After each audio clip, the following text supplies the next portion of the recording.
Assalamualaikum mbokk yi di seetaan li nga xam ne mooy gis-gis waxtaane si li nga xam ne rek mooy yóbbu dëkk bi kanam. The Constitution provides President can declare a state of emergency in two circumstances. Now I believe Gambia security is at risk for invasion. He has it right. Constitutional code, as okay, it can last for 2 weeks.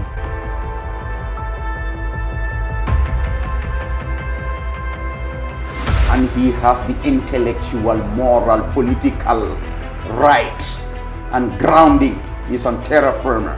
He said the right thing at the right time, in the right manner, to the right audience, and we fully support the party leader's position on this. yéen ñëpp gis ngeen ne dañu oote ne nañ ànd soppi nguur gi fi loolu pexe la parti yi bokkuñu xalaat bokkuñu jubluwaay lii pexe la rek pour génnee ngu réew ci loxo benn nit te jubluwaay bi mooy won ne fexe nag nit ñi moom réew mi ne nañu ànd ci xel ñu tabaxaat réew mi.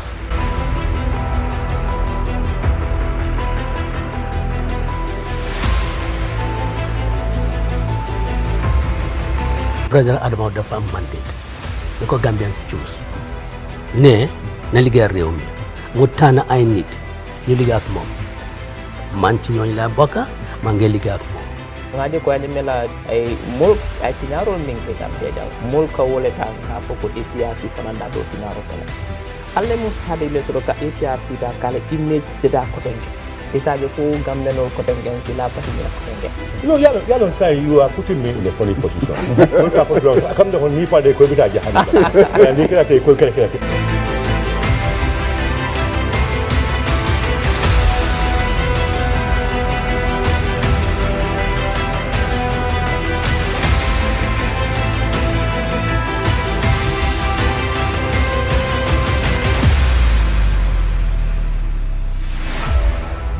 la ayo binkete doronne batuja nan was kodo e telala man na kodojo ntama wori tela kotenke li properties ntanga na korda sawoto kullo kono lembe luwa sawla je tamam bakala ma fonga belo ngaban taki mpareta sa nyanda ka sawunje daga na luwa ko fodde santa fana manke luwa slade ko I'm now a landlord thank God to li properties fana be insa e bi janne andun korda wafo kena kensa wafo anin korda lorin bandiw anin luwaseo leasing property management nyim bankun kanjang li properties mu number 1 dati andum building material fana na building material o be nga be setelal dato mam problem soto je number 1 la muyti e mam problem soto jang ni lafta empty land la Gambia la any place in this country ka soto santem fon sukuta bijele la tri abijele jabam bijele tanje bijele yemi la ko kundina korda la fanal li properties ñom ñoy number 1 ci dekk bi woto li properties de kon man tam dina fa dem la ayo binki ñu ngi lay dalal ci gis-gisi tey bi tey ñu ngi fii ci këri Fatou Camara muy Fatou Network of course fii mooy seen new studio bi fii la gaay move by Kairaba Avenue dañ doon shoot gis-gis fii nga xam ne mooy Tamala ba de naaw on fii la ñoo nekk pour indil leen gis-gis boo xam ne boobu ngeen yàgga di xaar mala seen xarit Ansu Jack tey dañ later start ñu ngi waroon a start 7 PM ngeen baalal ñu ci loolu dafa am some technical problems suñu amoon ñu ko doon jéem a fix moo tax tey ñu start now fu mu nekk nii nag ñu ngi am ki nga xam ne mooy honorable Bakary Badjie of course muy ministre youth and sport muy koo xam ne nit ñi xam nañ ko bu baax ñu ràññee ko ci politique honorable Bakary Badjie right now fu mu nekk nii nit ñaa ngi ko séentu ci li nga xam ne mooy of course mayoral elections yu nekk di ñëw nii Bakary Badjie moom koo xam ne la nit ñi ràññee nañ ko bu baax ci wàllum sport ak tamit nu mu gungee of course national team bi muy football team bi gis nañ lu bëri loo xam ne mu ngi ko change ci li nga xam ne mooy ministère am depuis buñ ko appointé ci first time yi Adama Barrow tey mu ñëw pour ñu waxtaan ak moom of course plans ak policies yoo xam ne mu ngi ko bëgg a put in place of course su demee ba nekk li nga xam ne mooy mayor pour KMC ñu bëri ñu ngi wax ne talib dina difficult torop pour honorable Bakary Badjie mën na ko on seat because nu mu ndaw ci diggante bi am na loo xam ne def na ko fi liggéey na ko on the other side honorable Bakary Badjie as minister of youth and sport muy béréb boo xam ne moo yore karange maanaam ndaw yi yëpp moom tam liggéey na lu bëri loo xam ne dafa fës ba tax ndaw yu bëri itam bugg ko ñeneen itam am yaakaar ci moom ne su nekkee mayor of course dina change béréb bi nga xam ne mooy KMC dina nekk loo xam ne lu difficult of course because ñoom ñaar yëpp they both competent xaw ma naka la gars yi di jaayee seen boppa benn nit ñi mu jëlee nii mun a accept ndax politique dina play bu baax wala xaalis mooy play wala dañoo gis probably tribe na dina play ci li nga xam ne mooy élections yu ñëw wala luñ seen xam-xam ak luñ xamee ci wàllu municipality bi loolu tam dina play part because of course am told ne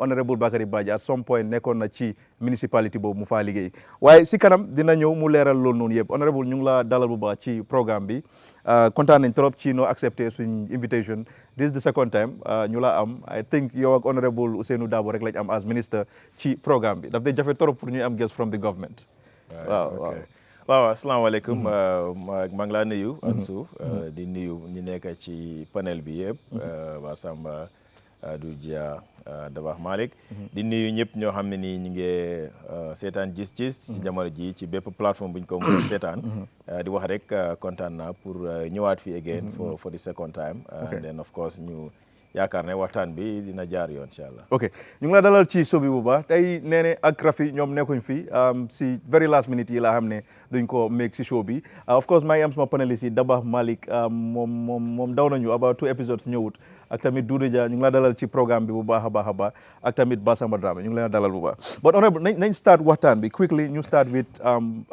ministry bi muy ministry of youth and sports gis nañ nga nekk fa depuis first time yi Adama Barrow of course buñ la appointé nit ñu bëri appreciate ko even those yoo xam ne ñu ngi jógee from another political party or other political parties sorry honorable ndax mun nga ñëw wax ci lu gàtta depuis buñ la appointé as minister lan nga xam ne def nga ko and then nga taam ko as lu successful waaw non jërëjëf barama start ci loolu sax dina bëgg a congratulate suñ national under 20 team bi nga xam ne nii tey ñu ngi daan ñi nga xam ne ñooy South Sudan 5-0 te loolu tamit moo leen qualify loo pour ñu àgga ci dem si next stage bi muy semi-final bi waaye tamit ci benn semi-final boobu noonu tamit qualify nañ pour dem ci World Cup bi FIFA under 20 World Cup bi so ñu congratulate leen ba congratulate réew mi yëpp ci ndam yi nga xam ne ni moom lañ am tey te tamit Gambie war a delluwaat ci World Cup ba of course jërëm ñëpp ñoo xam ne ni ñoo nekk technical side bi coach bi ak everyone ñi ci nekk pour dellusiwaat ci laajte bi mooy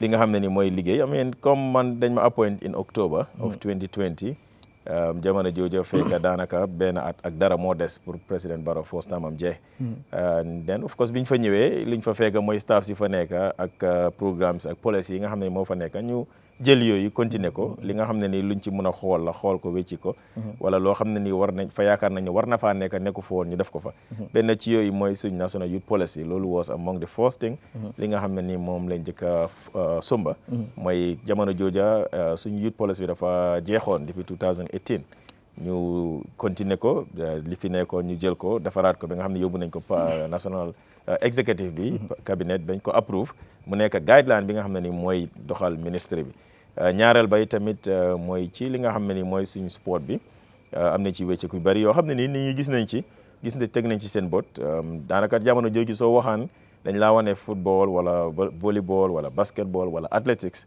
nguur gi du daan am xaalis pour support yooyu ba tax na am na compétition yu bari yoo xam ne ni nguur gi dañ ci daan wax ne duñ ci mën a def dara ñu bàyyee ko association si wala sax ñu withdraw Gambia from participating in those competitions léegi gis nañ ne nguur gi mu ngi am xaalis boo xam ne ni mu ngi ko dugal ci national teams yi ba gis nañ qualification bi fi Gambia qualify dépense bu doy moo fa dugal loolu bokk na ci lu tax Gambia qualify team bi am li nga xam ne moom lañ soxla ñu am international training camps yoo xam ne duñ ko daan am loolu moo waral that compact nature bu team bi am gis nañ fi tamit focusing rek ci sport football ñu ngi ci volleyball bi tey jamono ji Gambia moo nekk di champions in Africa soo ñëwee ci beach volleyball ba pare ñu ngi def very well in indo volleyball te time boobu tamit duñ daan am chances yooyu pour participer the same thing with athletics gis nañ competition yi nga xam ne ni moom lañ am nguur gi ci dugal loxoom pour jàppale ndawi Gambie ñu dem participer outside so loolu benn la infrastructure bi tamit gis nañ yokkute soo demee ci dex gi ay fields yi nga xam ne ni ñu ngi ko develop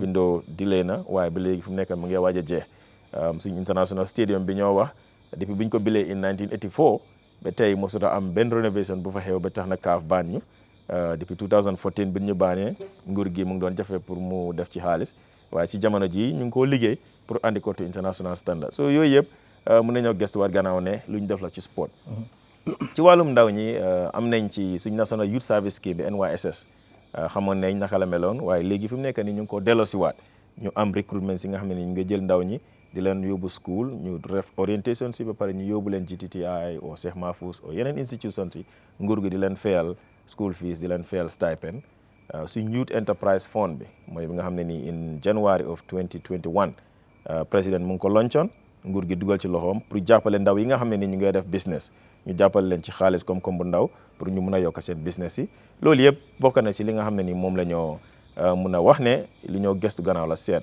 fu ma jeexalee rek mooy suñ luwaay yi parce que ñun dëkk bi xam nañ ne dëgg la nit ñu bëri ñu ngi ci wàllum sport waaye amuñ benn loi boo xam ne ni moo ëmba suñu sport bi so loolu tamit ñu ngi cee liggéey am nañ support bi nga xam ne moom lañ def ñu am a consultant nga xam ne ni xelam màcc na ci wàllum loi pour mu defaral ñu di first National Sport Act boobu mooy regulate yi fi sport yi sport association si jox rights ñi nga xam ne ñooy athletes yi ak sport people yi pour ñu mën a am protection so loolu yëpp ñu ngi cee liggéey daanaka pare na ñu ngi ko war a yóbbu tuddi cabinet su ko defee mu dem National Assembly so lii yëpp ci tënk daal lii lañ mën a wax ne bokk na ci li nga xam ne nii moom lañ nekk di support of course wrestling yi tamit bëre gis nañ tamit lu si nguur gi di dépense pour support association si bu yàggut very soon ñu ngi ñëw prepare pour dem Niger pour participate in the wrestling in ECOWAS wrestling so daanaka daal sport yi ak yi fi ndaw ñi gis nañ yokkute bu bari musiciens yi nga xam ne ni ñoo fi nekk ñoo xam ne ndaw lañ dëgg la nekkuñ si suñu ron ñu ngi si wàllum culture waaye ñun liñ ko gisee mooy comme ñuy def musique ndaw lañ kon ministre bi nga xam ne moo yore wàllu ndam ñi tam war lañ leen a mën a jàppale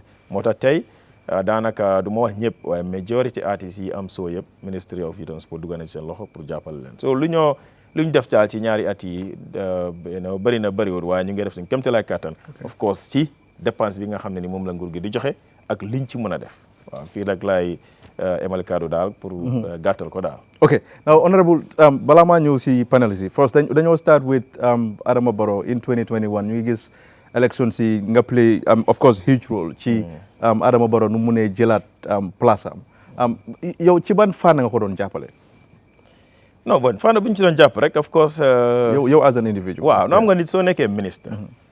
minister political position la nekkut technician or anything and once nga accept ne man ministre la te nga xam ne ci kaddu président ngaa doxee wala ci place président ngaa liggéey automatically war ngaa mën a bokk ci politique bi so 2021 of course ñun def nañ ci li ci war mooy mobilize ndaw ñi mobilize ñi nga xam ne ni ñoom lañ xamanteel pour ñu support président parce que liñ gëm la so 2021 def nañ of course soo leen gisee stratégie bi président moom am na ñi mu àndaloon dem ci dex gi man suma doole ci West Coast KM la nekk ak part of West Coast so man foofu laa focus liñ ci mun def nañ ko ci mobilize nit ñi wax nit ñi xam lan moo nekk programme yi nga xam ne ni moo tax ñu war a re-elect président Barrow te yàlla def na ñu am ndam bi nga xam ne ni moom la ñu ndam bu leer boo xam ne ni nit ñi yaakaare wuñ ko woon. ok now da nga natee sa doole for example ci élection yi président Adama Barrow or boo doon run as independent candidate pour mayoral bi which one among the two. fan nga natee sa boppa fan nga natee sa boppa ba nga war a mun a probably jàkkaarloo ak mayor Tali Bensouda. non fu ñëw natee suñ doole mooy liñ am rek parce que man bi maa ñëw pour taxaw in 2018 li ma xam ci council li ma xam ci liggéey municipality loolu laa jaay nit ñi taxaw ma ci benn parti kenn baakut ma individual la ak nit ñi nga xam ne ñoo ma gom li ma doon wax ñu jàpp ci so nit ñi support nañ ñu jamono jooja even ku ma votal si sa biir xel xam nga ne kii li ma wax dëgg la te xam nga ne kii li ma wax xam na ko dafa des nag si nit ñi pour ñu naan man parti bi laa bokk ñu ngi lay votal so yaakaar boobu lañ am ba léegi te liñ jot a am si voter election boobu 2018 loolu benn la waaye tamit man su ma ñëw léegi ñëw ma ak seen independent maa ngi ñëw under a party under the NPP coalition bi te ñoo xam ne ni ñoo nekk ci political parties yooyu am nañ support base boo xam ne dafa uteeg man ñi nga xam ne ni ñoom ñoo ma xam te ñoo yaakaar ne war naa mën a nekk mais pour liggéey so man li ma am ak partis yi nga xam ne nii ñoo ma support si luñ am buñ ma tànnee loolu la ñoo andi rek ci municipalité bi te yaakaar nañ ne loolu moo nekk majority in KM. ok Dudu sa gis-gis and then dinaa ñëw back ci honorable just la nga gis ci honorable bu mu nekkee minister of youth and sports lan la def loo xam ne yow really attract na la. jërëjëf Ansu di ko dalal ci gis-gis bi beneen yoon laa wax comme bi du njël benn yoon nuyu suma naataango Daba comme ni nga ko waxee rek géej na fi waaye kontaan nañ tey teew na ambassadeur honorable Basamba da nga dee wàññi title la mi nag waaye da nga ko war dee jox so naa ko mutal foofu waaw it's very good comme ñi am suñ njiit yi di toog ci media bi plateforme bi li ñoo wax ni gëm naa ne ñu bari di seetaan li moo explain jàngee nañ ci because liggéey bi tam dañ dee jàppa be duñ dee mën a am opportunity bi di bari ci media bi di wax seen jaar-jaar ak lan lañ def because man li ma fi jot a dégga impress na ma torop ku nekk xamoon naa surtout NYSS naka la meloon ndaw ñu bari yaakaaroon ci jamono dox na nag ba doo ko dee dégga sax so suñ ko reviver ak li ci nguur bi jàppa pousse xale yi ñu jànga métier réew mu dem kanam métier mooy li ko yóbbu su bari wut ci ñun rek dañ koo jéegaani ci biti kon loolu baax na suñ ndaw ñi ñu ñaax leen ci loolu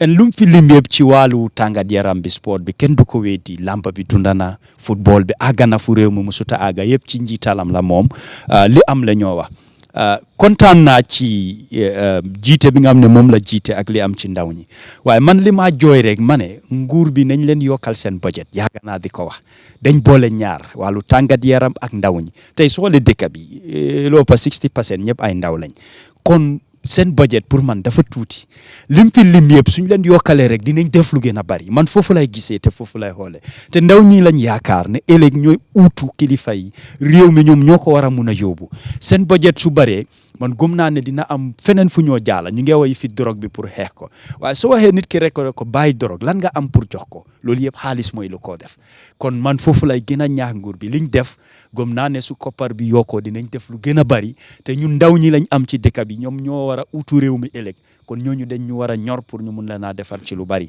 wax na about policies yu moo explain nii lu am njëriñ la soo déggee nit ki ne dafa war a nekk dara am na lu moo utu foog ñu jàngal ko en policy yooyu moo laa woon bunta wan la fan nga war a jaar liwaayu moo wax ne loolu lañ war a defar comme ci wàllu tàngat yaram bi dafa am solo parce que léegi-léegi ñu bari ñu ngi ci dañoo fi nokkee da nga cee ñaxa léegi-léeg nga am si njëriñ léegi-léegi doo ci am njëriñ waaye soo amee lu laa aar lu laa dooleel dafa tax nga ñemeñ dafa tax lu bari tam luñ la doon xañ di nga ko mun a xeex toppa ko ba nga ko war a mun a jot kon wax dëgg am ne yàlla yi amut fi woon lu ñoo saxal la ñu ngay gis bunta yooyu comme mu nga ibeeku li ñoo ñaax rek mooy na gën a yokk parce que njëriñ yi ñëpp la.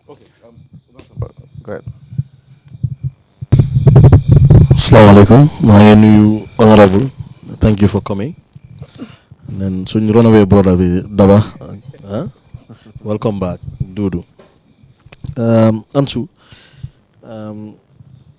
we are very ñuy kontaan ci honorable bu mu fi ñëwee and then pour leeral ñu ci liggéey bu mu fi def in terms of jàppale sports bi ak yeneen football bi ak yeneen sports yoo xam ne yaaga nañ ci des gannaaw yaaga nañoo struggle pour àgga fa gis nañ honorable bu ñëwee lu mu def within 2 years comme ni mu ko waxee the end of the last year of the end of Barrow's term ci lañ ko def Minister of Youth and Sport but the difference bu ñu gis in our sports kenn duñu ko woon yëpp gis nañ ko and then because of that I think other sports also I think impact na from football to other sport because ñun football bi rek lañ dee focus waaye soo gisee man xaw ma woon ne sax ñun ñooy African champion in xaw ma woon loolu is a big thing because xam nga rek sports du football rek sport bari na te soo waree mun a achieve something big as what we did in the African Cup of Nations demuñ fa rek for the first time ñu qualify but also what we did was we were the first team xam ne dañ qualify ñu ñëw the first time ñu àgga ci quarter finals te xam nañ ne quarter finals lu ko sooraan ak how we lost the game to Cameroon also and with only limited funds and all of that and now comme ni nga ko waxee léegi tey under 20 bi tamit congratulations qualify nañ ci World Cup bi loolu rek kañ leen géej under 20 ci World Cup am naa under 17 lañ mujjee dem World Cup mosu ñoo dem World Cup si any category other than under 17 mooy one time boobu ci Yaya Jammeh former président mu fi nekkoon di leen jàppale di leen jox xaalis waa tey after loolu I think it's about 2005 long time ago 2004 2005 yaagoon na 2006 around that time after how many years tey ñu ngi nii almost 20 years ñu dem nañ under 20 World Cup so dem World Cup alone any category it's a great achievement honorable congratulations to you and your minister and to all the Gambians because support bi tamit is from us And I think, Ansu, not only that, in terms of other areas, I'm on that time, Jamono one, then don't go through processes in being an adult. Then you can into service youth, you bari Red Cross, President Award schemes, you bari. You have the legi gisatuñ len. You have the legi lolu xalé yi fofu lañ leen wara jappalé pour ñu mentor len. Ñu help len pour si seen future naka la ñoo jàppalee naka la ñoo mën a décider lan lañ bëgg a nekk ak ban façon kilifa lañ bëgg a nekk ëllëg loolu amatul léegi gis nañ xale yi léegi su luñ yëngu bari na ci loo xam ne mooy ay lu bon lañ ci loolu yëngu so gis nga association yooyu noonu moo doon jàppale xale yi jàppale leen am mag yoo xam ne dañ leen di xam naa honorable bokkoon na ci groupe yu bari Red Cross and other groups yoo xam man tam bokk naa ci woon léegi loolu am doole bi dem na wàcc na ba tey soo demee President Award scheme sax doo xamee foofu noonu infrastructure yi baaxuñ ñu fa nekkoon di liggéey am na koo xam ne xam naa fa mu fa over 20 years léegi bàyyi na so eso yàgg na fa moom mooy koo xam ne xam nga rek coordination am jàppale na xale yu bari tey ñu dugga ci xam nga ñu focus ci jànga léegi su dee moom wax na ne ñu ngi try pour ñu start those schemes pour ñu revitalize leen ñu xam jàppale xale yi loolu it's a very good thing because fu ñu toll fii naaw in generation bu ñu toll xale yi yoon bu ñëw jël ak generation yi social media bi they also need another form of support pour ñu jàppale leen mentor leen in a way boo xam ne ëllëg mën nañoo am nekk mag yoo xam ne ñoo jëriñ seen boppa waaw. ok Bassama now honorable nañ ñëw si waxtaan yi straight maa ngi gis not long ago yaa ngi doon wax ne current mayor bi of KMC gis nañ seen mbalit project bi gaa ngi collect nit ñaa ngi fay really bu ma gisee loolu maa ngi wax ne ok that honorable Bakary Badjie dafa bëgg a introduce leen loo xam ne dafa nekk free kenn du fay ñu ñëw pick sa mbalit how ngay make revenue at a point boo xam ne KMC mun na run properly because based on Senabu Martin muy CEO bi maa ngi dégg ne before moo bàyyi ci lu mu wax ne about $25 million moo nekkoon KMC but bu mu doon génn gaa ngi doon run on deficit yow soo ñëwee nan ngay close that gap first and then regarding yoo loo nekk di waaw xanaa ban idea nga bëgg a indi in terms of nan la nit ñi di collecter seen balit bañ a fay ba pare still KM di make revenue on top of it. non the first thing pour ma leeral ko rek waxuma ne KMC di nit ñi di fay mbalit in KM is wrong waxuma ne there is something wrong with that li ma wax rek mooy ne comparison because nit ñi dañ dee nekk di compare li fi nekkoon ak li fi nekk léegi so waxee ñu ne la jamono Yankuba Koli or previous councils yi mbali dafa bëri woon ci réew mi ñu ne dëgg la waaye tamit bu ñu wax ne duñ daan collecte mbalit of course amoon nañ ay moto yoo xam ne daf daan wër di collecte mbalit so loolu laa da wax ma ne tractors yi ñu ngi fi woon even though tractors lañ seen capacity bi is not like these compactors ñoom li ñoo jël dañ ko dee jël and then volume bi daf dee low ba pare dañu war a travel lañ dee slow pour ñëw ba baakoo de war a dump delluwaat loolu moo waral loolu waaye nag there were about 24 vehicles or so yi nga xam ne ni council jëndoon na ko and it was free so soo chargee service pour man bëgg naa a better quality because right now soo demee council soo demee si dëkk yi am na da ngaa dem 2 weeks or so moto yi duñ ak si sa koñ o duñ ñëw si sa bor suñ ñëwee ñu ne nga fay back $10 beneen CO bi $40 or 30 or something pour man loolu dafa bari that's what I said and then yaa ngi charge the businesses twice because business bi mu ngi fay license boo xam ne nii in 2017 ñu ngi doon fay for instance $2,000 in 2018 ñu ngi fay $2,000 council bi on the talib dañ ko yokk 100% and there dafa include lu ñoo ooyee partial cost recovery now partial cost recovery is like saying ne man su ma fay suma license inside su ma fay suma tax bi inside the tax there is an amount boo xam ne nii more meant for the collection of the refuse or the garbage as a package léegi yow yaa ngi collecté ba pare yet still nga chargeaat ma for the mbalit that's the double taxation bi ma doon wax waaye nag in the communities of course kenn waxu ne bu community yi fay waaye nag nañ fay something loo xam ne is reasonable and it should come back to the people it's not a free service when you have services yoo xam ne are paid for they're supposed to be quality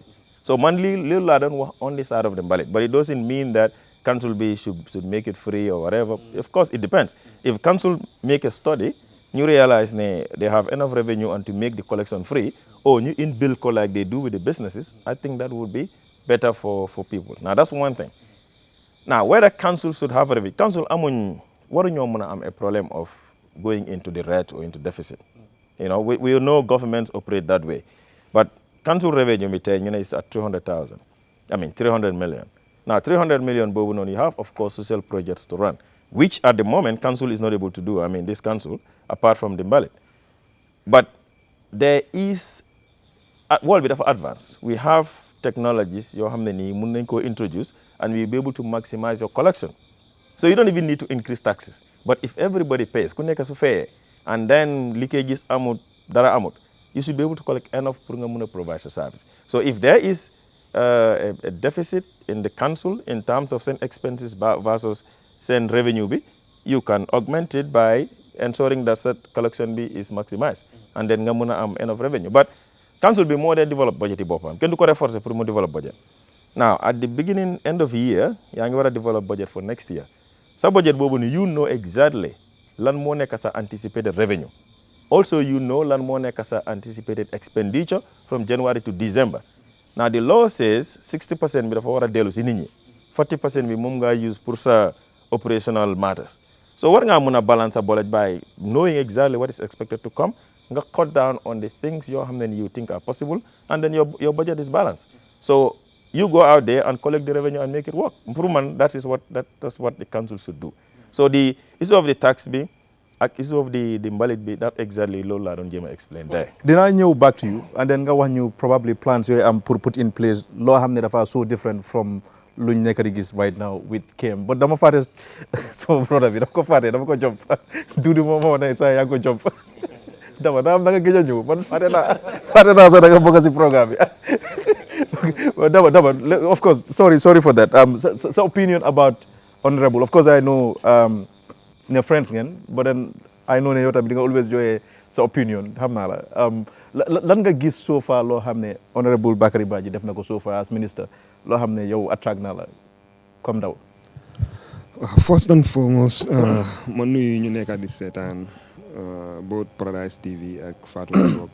And also ma use opportunity bi pour sant Lee Properties for being the first business or institution bu am confidence pour ñëw associate boobu am with Giss, because a lot of the people because then they feel like showbiz is controversial and then they discuss about issues or then they laal topics maybe a lot of people platforms and like I always say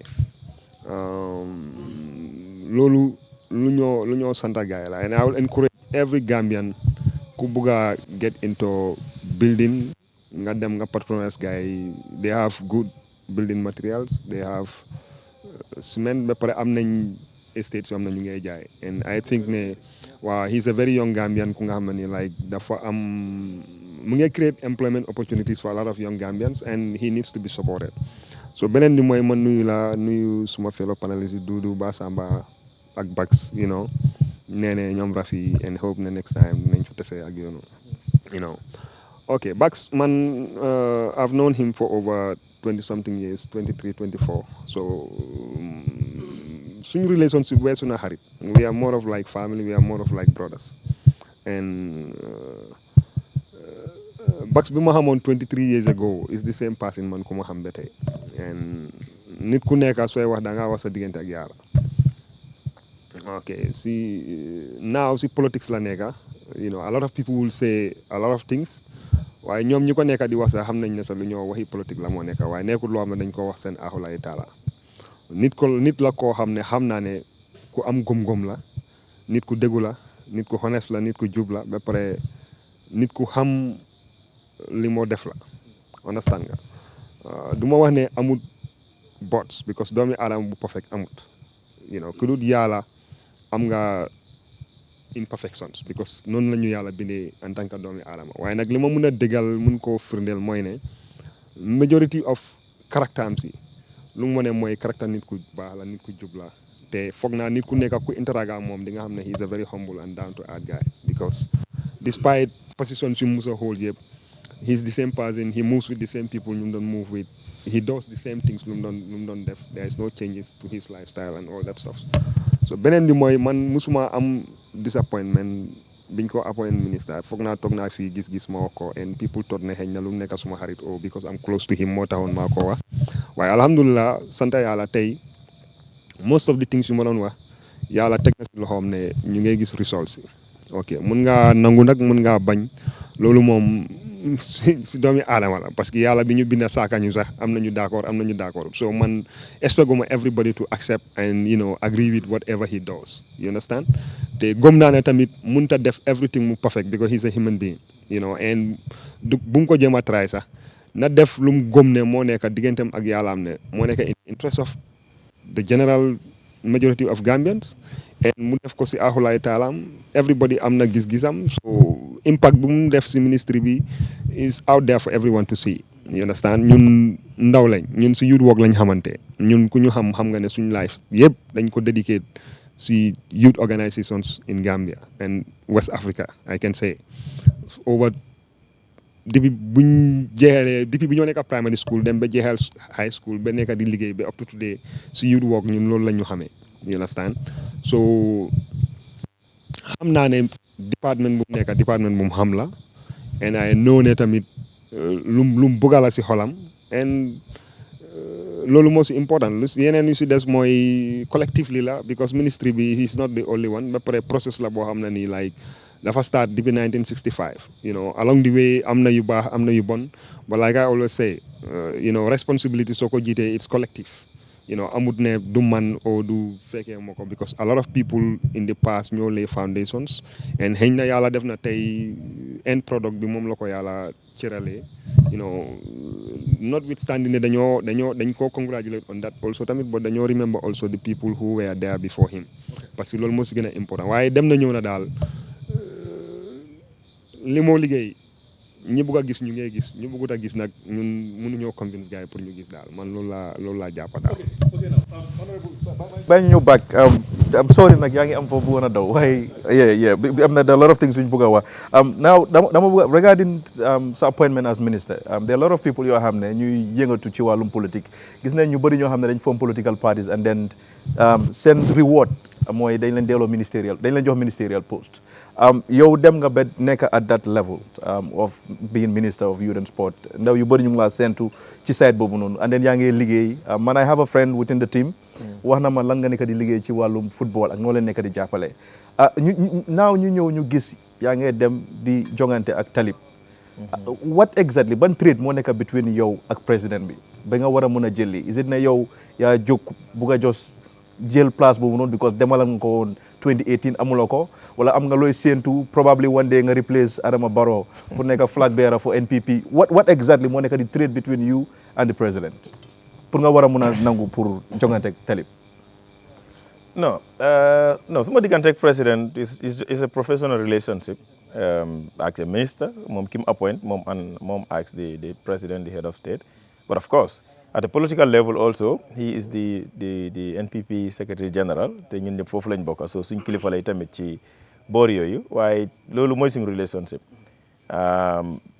li tax ma ñëw pour taxaw is more about nit ñi ak the party and not necessarily about suma relationship with the president or anything li ma wax because tey explain naa ko previously ne depuis last year nit ñi ñëw nañ ci man from the community of KM am na si ñoo xam ne ni they are political am na si ñoo xam ne ni they are not political bokkuñ NPP maybe sax bokkuñ in a party waaye ñoom dañ amoon yaakaar ci man like before and feel nañ ne liñ sentu woon in a council ba léegi dafa des te yaakaar nañ ne ba léegi war naa mun a ñëwaat taxawaat ut council bi liñ doon wax nit ñi te ñu déggoon ko in 2018 ñu del ci waat liñ ci jot a def ñu improve ko loo xam ne ni defuñ ko ci ñu def ko fa so waxtaan bi si suuf la jógee si grassroots bi la jógee si parti bi la jógee even before muy àgga ci président and man maa président bi ñu ko waxtaanee tamit is just like a regular waxtaan of course tey su maa xoolee political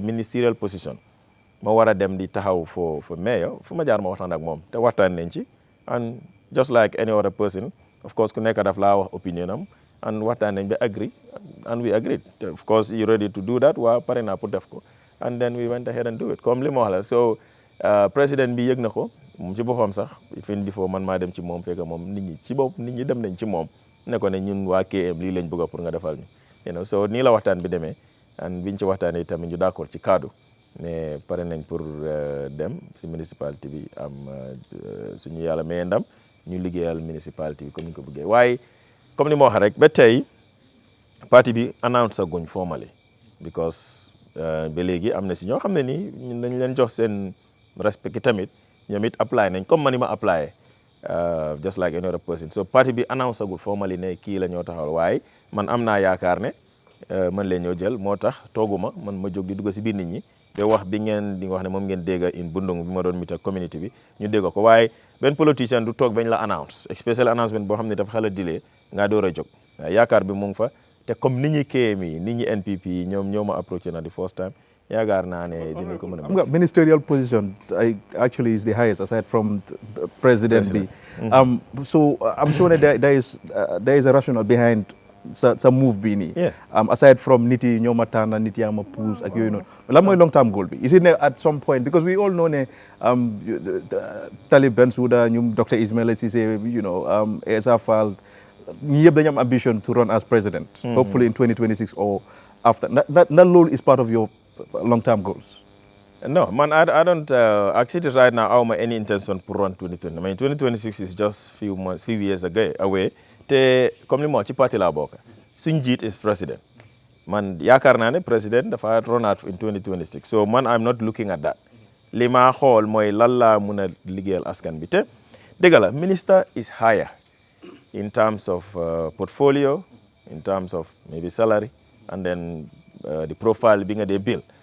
Waaye tey am na monsieur Dia wax na ko mu ne tey boo seetloo like the minister of youth and sports am na ci yu bari yoo xam ne da ngaa xalaat pour def ko waaye doo ko mën a def ngir amuloo enough resources ñun suñ ministry bi ñu ngi receive 0.26% of the national budget léegi soo fa nekkee and Gambien bi suñ nit ñi bari. $200 million. 100 million. 100 million. Waaw last year dañu joxoon 117 million. Pour implement seen budget seen plans yëpp. Waaw. And is it support for the football team is that part of it? Non boo daf dee utee. Okay. bi ñu ñëwee ci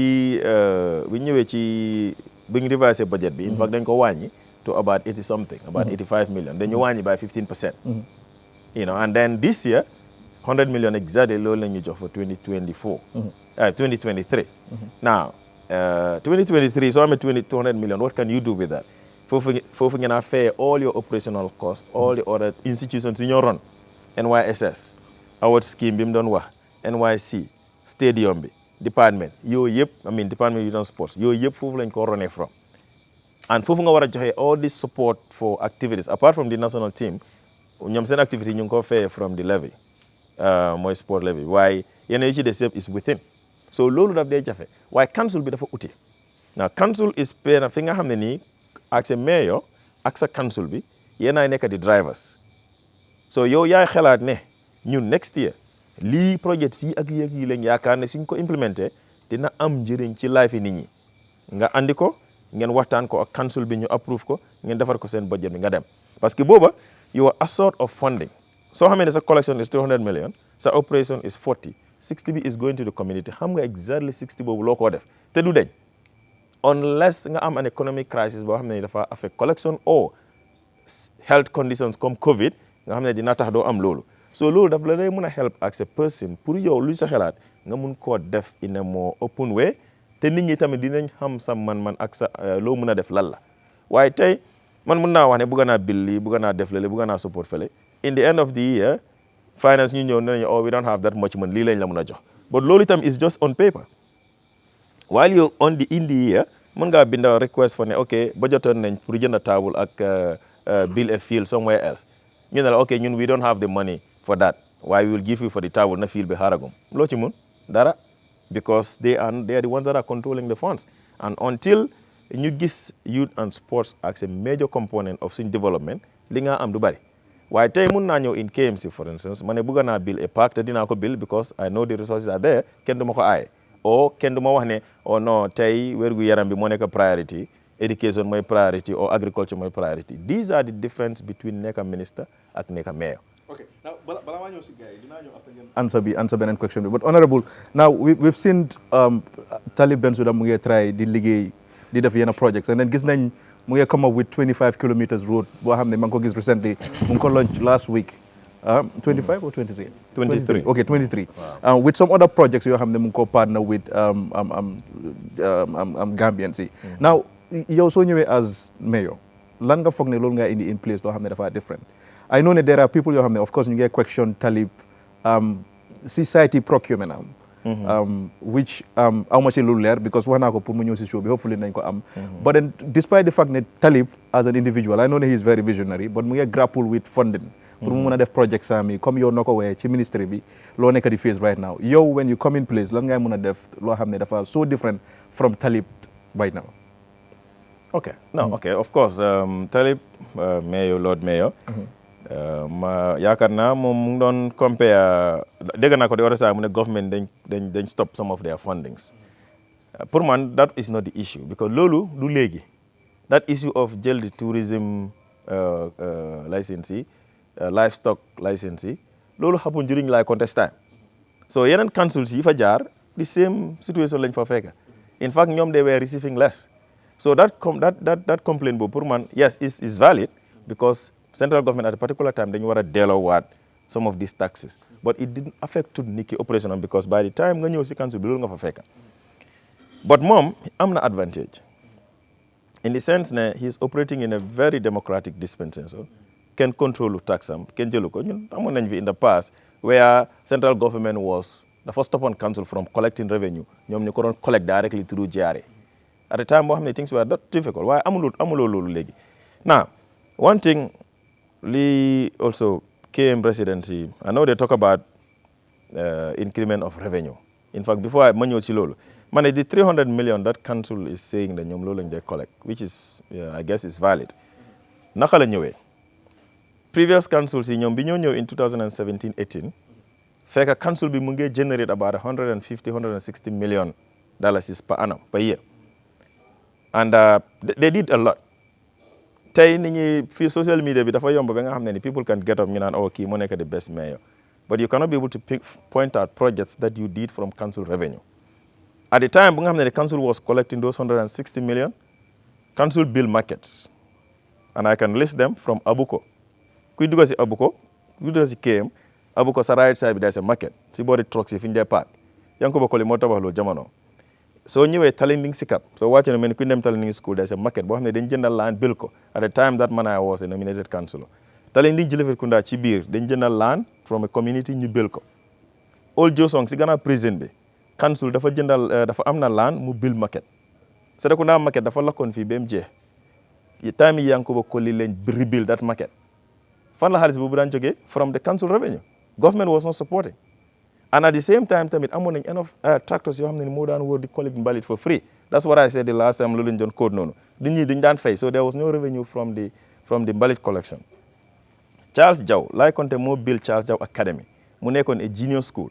Yankuba Koli bi mu ñëwee mu build the high school mooy building bu gudda boobu soo duggee biir Charles Jaw which is the Charles Jaw High School. Fan la xaalis bi jógee biir council. Now, and those were the mayors that man I believe they're successful. In addition to extension of electricity in the communities of Abuko, Talinding, Iwo Town, extend water to the national grid in Iwo Town, Talinding, Abuko, communities yoo xam ne amuñ dox, amuñ electricity, KMC ñoo daan connect. Plus, KMC ñu ngi daan am scholarships yoo xam ne dañ ko daan jox every ward councillor mu tànn ngi gën a néew di doole si community bi ñu jox leen ko. These are all projects yoo xam ne ni KMC ñu ko daan def. So bu nit ñi toogee tey ne council su fa nekkoon liggéey Talib moo liggéey and today KMC, this council, mënuñ la pointal a single market buñ build in 5 years.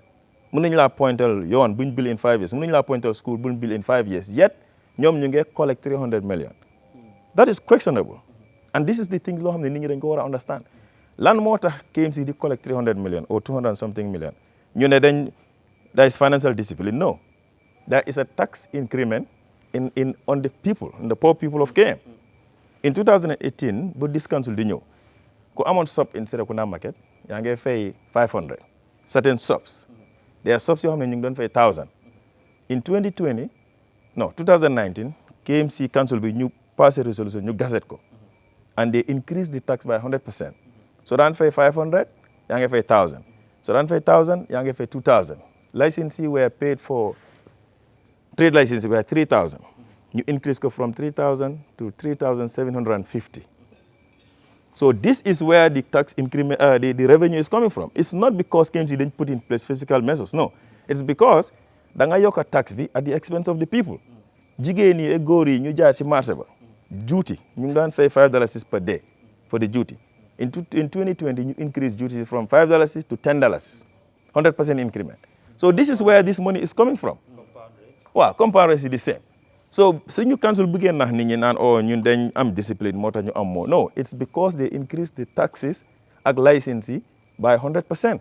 And that's where the increase, of course, 2018 bu council di correct 160, 170. Yow nga ñëw nga yokk 100%. Automatically, di nga collect 100% increment. But there are more businesses in KM today than there were in 2017 and 18. So that automatically means you're not supposed to even collect 100% more. You're supposed to collect more than 100%. Okay, so you see your Halis. No, that's the question. Okay. That's the question that the people of KM war a laajte KMC ne. Bu fekkente ne council si fi ne ko ñu ngi doon collect 160 and ñu ngi doon build markets, build yoon, pay school fees, dugal ndox ak courant, build schools. Yéen mi collect 280 ak 300 million. Fan ngeen dugal suñu xaalis bi? That's the question that the people should ask the council. And that's where we think something is wrong. That should be looked into su ko defee ñu xam ne nit ñi ne man I am paying more than I was paying before, but I'm not getting the services. Because council billing market billing dara. Okay, now bala maa ñëw si gars yi naa jogaa enough time pour ñu elaborate on all this. But then now so ñëwee in place, what are the things yoo xam ne yooyu ngaa njëkk a tackle? I mean lan ngaa njëkk a put in place as mayor for KM? The first thing is to look at council bi ci boppam. I mean to give respect to Talib also. Bi mu ñëwee as he did that, he looked at the staffing of the council. Mu seet staffs yoo xam ne ni amuñ fa njëriñ ñu génne leen fa. Now mistake bi mu def mooy eventually he brought back people because ñoom dañ retrench on dañ defoon an retrenchment ñu wàññi quite a number of staff.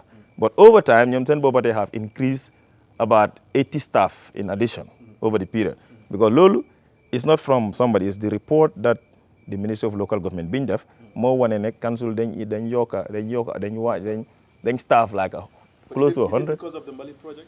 Some of them, yeah. Some of them in the Bali project. But there were people that were responsible for collection of refuse at the time. So so retrench nga yokat, but this time around nga yoka more than what was there, then something is wrong with that. Okay. But either way, so that's the first thing. The second thing is what on nako before. There is a need for you map out the whole municipality.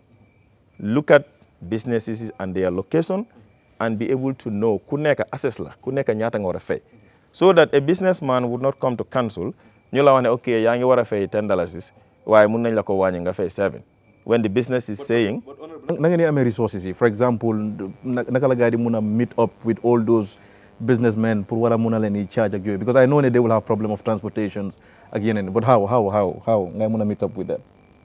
No, transportation within Kanifing? No, pour mun a meet businessmen yi nga mun a determine ne kii lii la war a fay. Probably they're facing that problem of having transportation for one of them places. Yo, how am I going to tackle that? No, I don't think there's a problem of transportation in KM because the thing is, every business in KM is registered. Okay. It's registered with central government, it's registered with the council. But the type of business being at them, it is registered.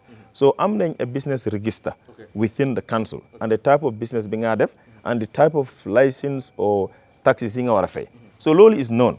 What is not known is the volume of send trade. Because even at GRA level, that's a problem because belegi self-assessment more am. You want okay, this much profit la am nga fay. Why we councils are not collecting income tax. Council is just paying a license. So so duge si building bi nga xam ndax borom fay na license or not because by the law they are expected to new display and license in their shops. So started from Carava Avenue, nga start at Westfield. Nga drive all the way to Fajara. All the businesses are just there. So they made the other way around, you get them to Tabokoto. So you only say to Bakote. Or start from the traffic lights coming to Senegambia. So these are the things. And then you can go inside the store. So Purman, the mapping would identify where all these things are located. And all you need is to have people that are going to collect. And then, of course, I'm an inspectorate unit. Verify. Like the model at the GRA. I'm the collect. I'm the enforcers. I think they collect the debt collectors in debt unit law or something. Council, I'm the debt unit. Now, debt unit, the same role is to pay. So these are the things you have. Man is the first thing. The last thing is the infrastructure that the KM need. Because today you have a lot of feeder road problems. It's a responsibility of council to build feeder roads. Yes, maybe they're about to launch a project that is going to build 23 kilometers of road. That's good, because that is what councils should have done from the beginning. Secondly, community parks. I see them doing lay foundation for community parks. These are realities.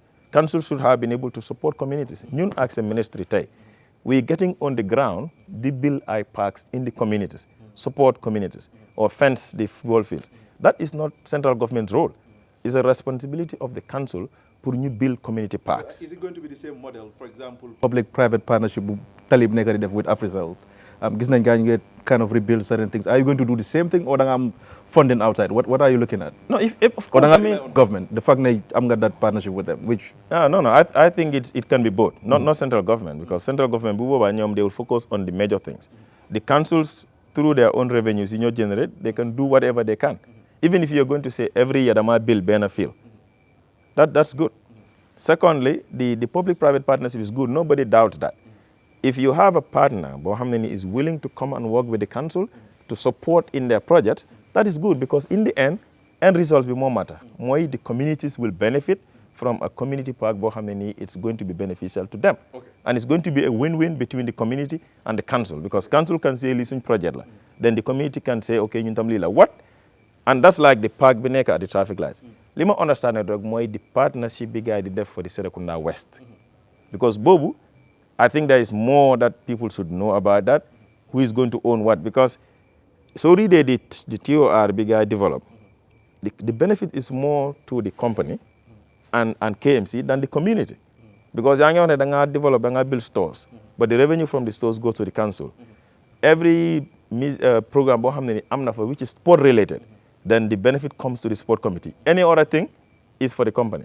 So how much sport activity community generate revenue? It's going to be very minimal, because sports amount revenue. It's not like a musical program or the rent from the stores. Those are the bigger revenues, but that is not coming to the community. So I think this is what it is. So partnership for me is a win-win. It should be a mutual benefit for all sides, and not one side. Dinaa ñëw back si beneen phase of discussion bi Dudu sa gis-gis ci based on honorable lum just wax ni.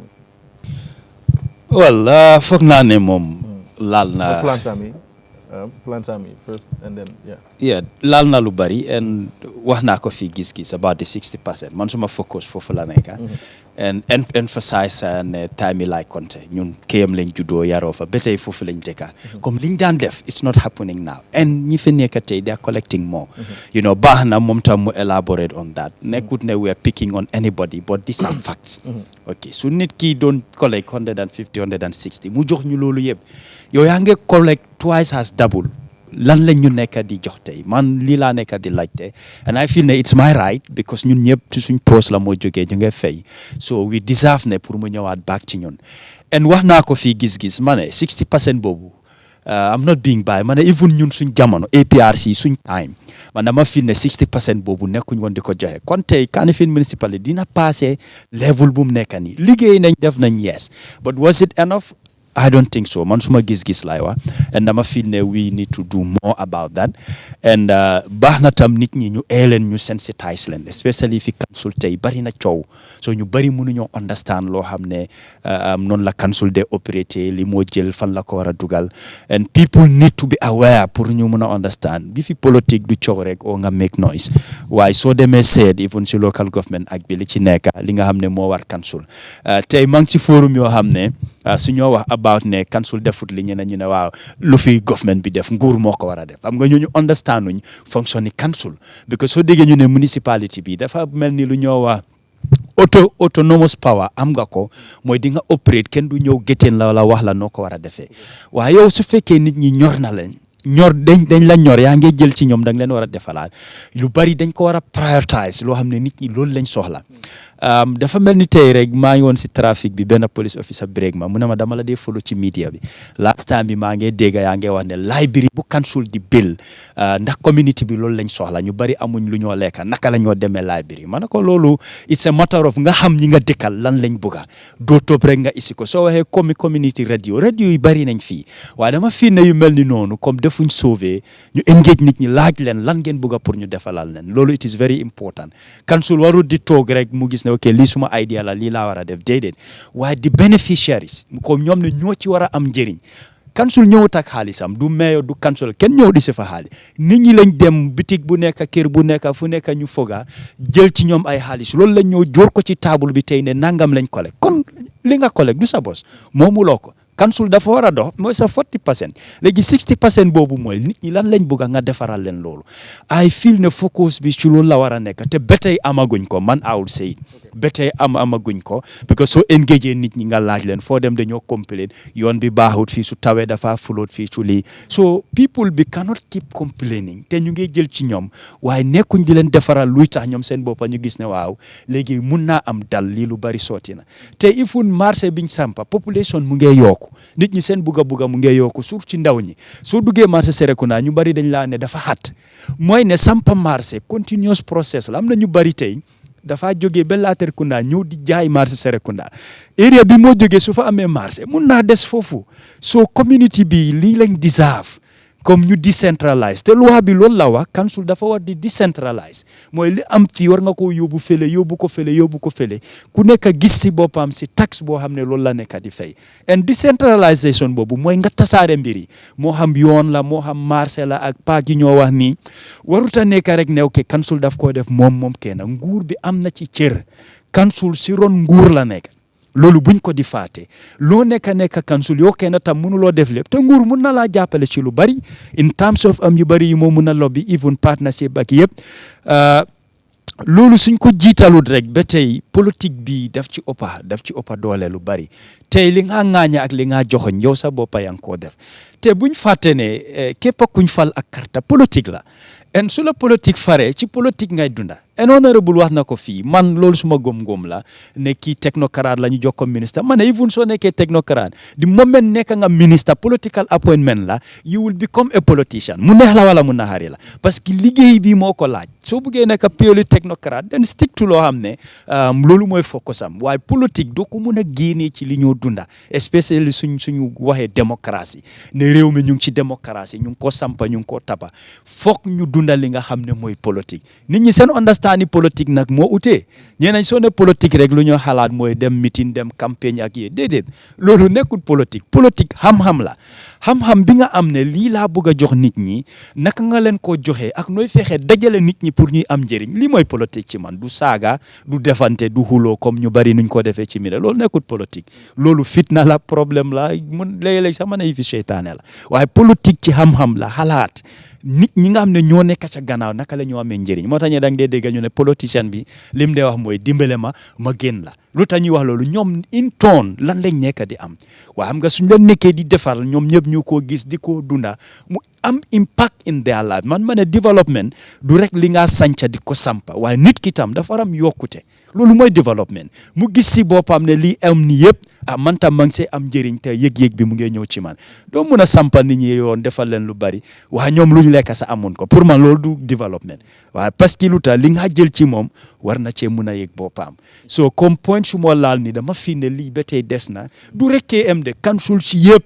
even tey Banjul as the capital council li moo collecte war na ko faa mun a delloo ba nga xam ne ñi dëkk Banjul ñu yëg ko Janjanbureh noonu nga dem Kerewan ak feneen lii mooy jàppale nguur ci li moo liggéey waaye tey am na lu bari lu council wala na liggéey defut ko in-town government moo ñëw di ko def comme li moo wax ni under the youth and sport ministry yu bari ñoo sampa paak yi du liggéey government waaye lu tax nit ñi ñoo ko nekk di demande te ñu gis ne tam yokkute la si réew ñoom ñu ngi jóg ñu ko def loolu lim dee woon ne tam mooy ne council defut liggéeyam properly su nguur ñëwee ba di la defal sa liggéey loolu lu ñu war a laajte la. Basamba and then ñu dem si Daba then ñu dem break and then ñu continue waxtaan. man si sa laajte bi si lu ma gën a amal solo si laajte bi mooy boo ko laajtee moom ministre la. mu ngi bàyyi ministerial position xam ne mooy ñeneen ñooy di highest moo higher than nekk mayor lu tax mu war a bàyyi loolu bu nekk mayor mu highlight ne xam na council bi dëgg la man 2018 ñun ñoo doon campagne ma doon campagnal Papa Ndiaye ñun ñoo bokkoon si field bi pare toogoon nañu waxtaan pour work together te kaddu bu ma déggoon démba lu mu doon wax ci council bi loolu laa déggaat ministre bi waxaat ko man dañ na dama foog ne portfolio bi change na dem na ba nekk ministre dafa am ambition si dañ change waaw dafa mel ni ba tey ambition bi change the same thing lu mu waxoon I can remember 4 or 5 years ago is the same thing and anytime wherever we go dañoo ne dégg la Bakary xam na council man Papa Ndiaye sax ma doon campagne la fa ne dañoo déglu sa because sooy campagne ak nit te opponent da nga war a déglu lu moom lan la bëgg a def dama dem interview am di ko déglu xam lan la bëgg a def fore si benn ñaan ma toog ak Papa Ndiaye non loolu si politique la fo yow doo mën a xam yëpp Doudou ministre doo mën a xam yëpp because moom man I would say it dañ foog ñu wax dëgg book bi sax am na ku ko binda am na fu mu ko jël kooku am na fu mu ko jël so nañu waxante dëgg exactly waaw so am na programme yu mel ni Giss wax duñ benn waaw so lu ma wax mooy lu ma déggoon démba moom loolu laa déggaat tey honorable wax ko te one of the reason why I even go and listen to honorable interview is because nekkoon na si council for some years et pare liggéey na fa am na yoo xam ne man xawma ko liggéeyuma council su ma ko déggee damaa ne wow this is it makes sense xam naa administration but I don't know how the council works. That's the reality. But if I say, oh, my candidate is the best, we know how council work. We don't know, because we know work. But kufa ligay, am na lu ma wa yo xamne mun nga say janga. And then we use some of those points as well. Going forward, I mean, yeah, exactly, the plans. That's what I'm saying. So, num ko dissecte pour ñu analyze and ñu understand. KMC themselves xam nañ ne even coming out to say that yange jël more tax yaa ngi collect more tax than before gisuñ liggéey bi loolu itself is a crime man KMC laa nekk loolu itself is a crime because when you come to me and tell me Basamba I work for you, I employ you before I was not having what I want from lu ma la taana pour nga jiite ko yow léegi yaa ngi collect more waaye yow mënumaa gis si investment boo def si liggéey bu ma la jël then you are coming to me, you are reporting a crime to me. The family you liggéey yow waruloo faa nekk wala ida da nga sàcca o yaa ma fenal. So we need to investigate that. Either council we need to review their books to see whether if they are collecting 300 million, let's look at the books because they didn't accept the auditors to come there to audit them. So we don't know whether it is true or it's not true. 2, if they are collecting 300 million. Where is the 300 million going? Because seen xaalis la. Where is it going? Gisuñ ko. Gisuñ marché. Gisuñ renovation. Gisuñ yoon. Dara. Ñu xaar ba election mu ngi ñëw léegi gis nañ ñu ngi def nañ foundation stones. So man, I am from KMC and this is what I wanted to hear. Second, ñu dugg si projects yi in terms of honorable lu mu fi waxoon ne am na lu moo mën a def KMC du ko mën a def as minister. That's true, because you are at liberty to initiate your own projects. If you are at liberty to initiate the projects, then you are the driver of that project. Then we want to see how that project initiation be from the conception to the implementation.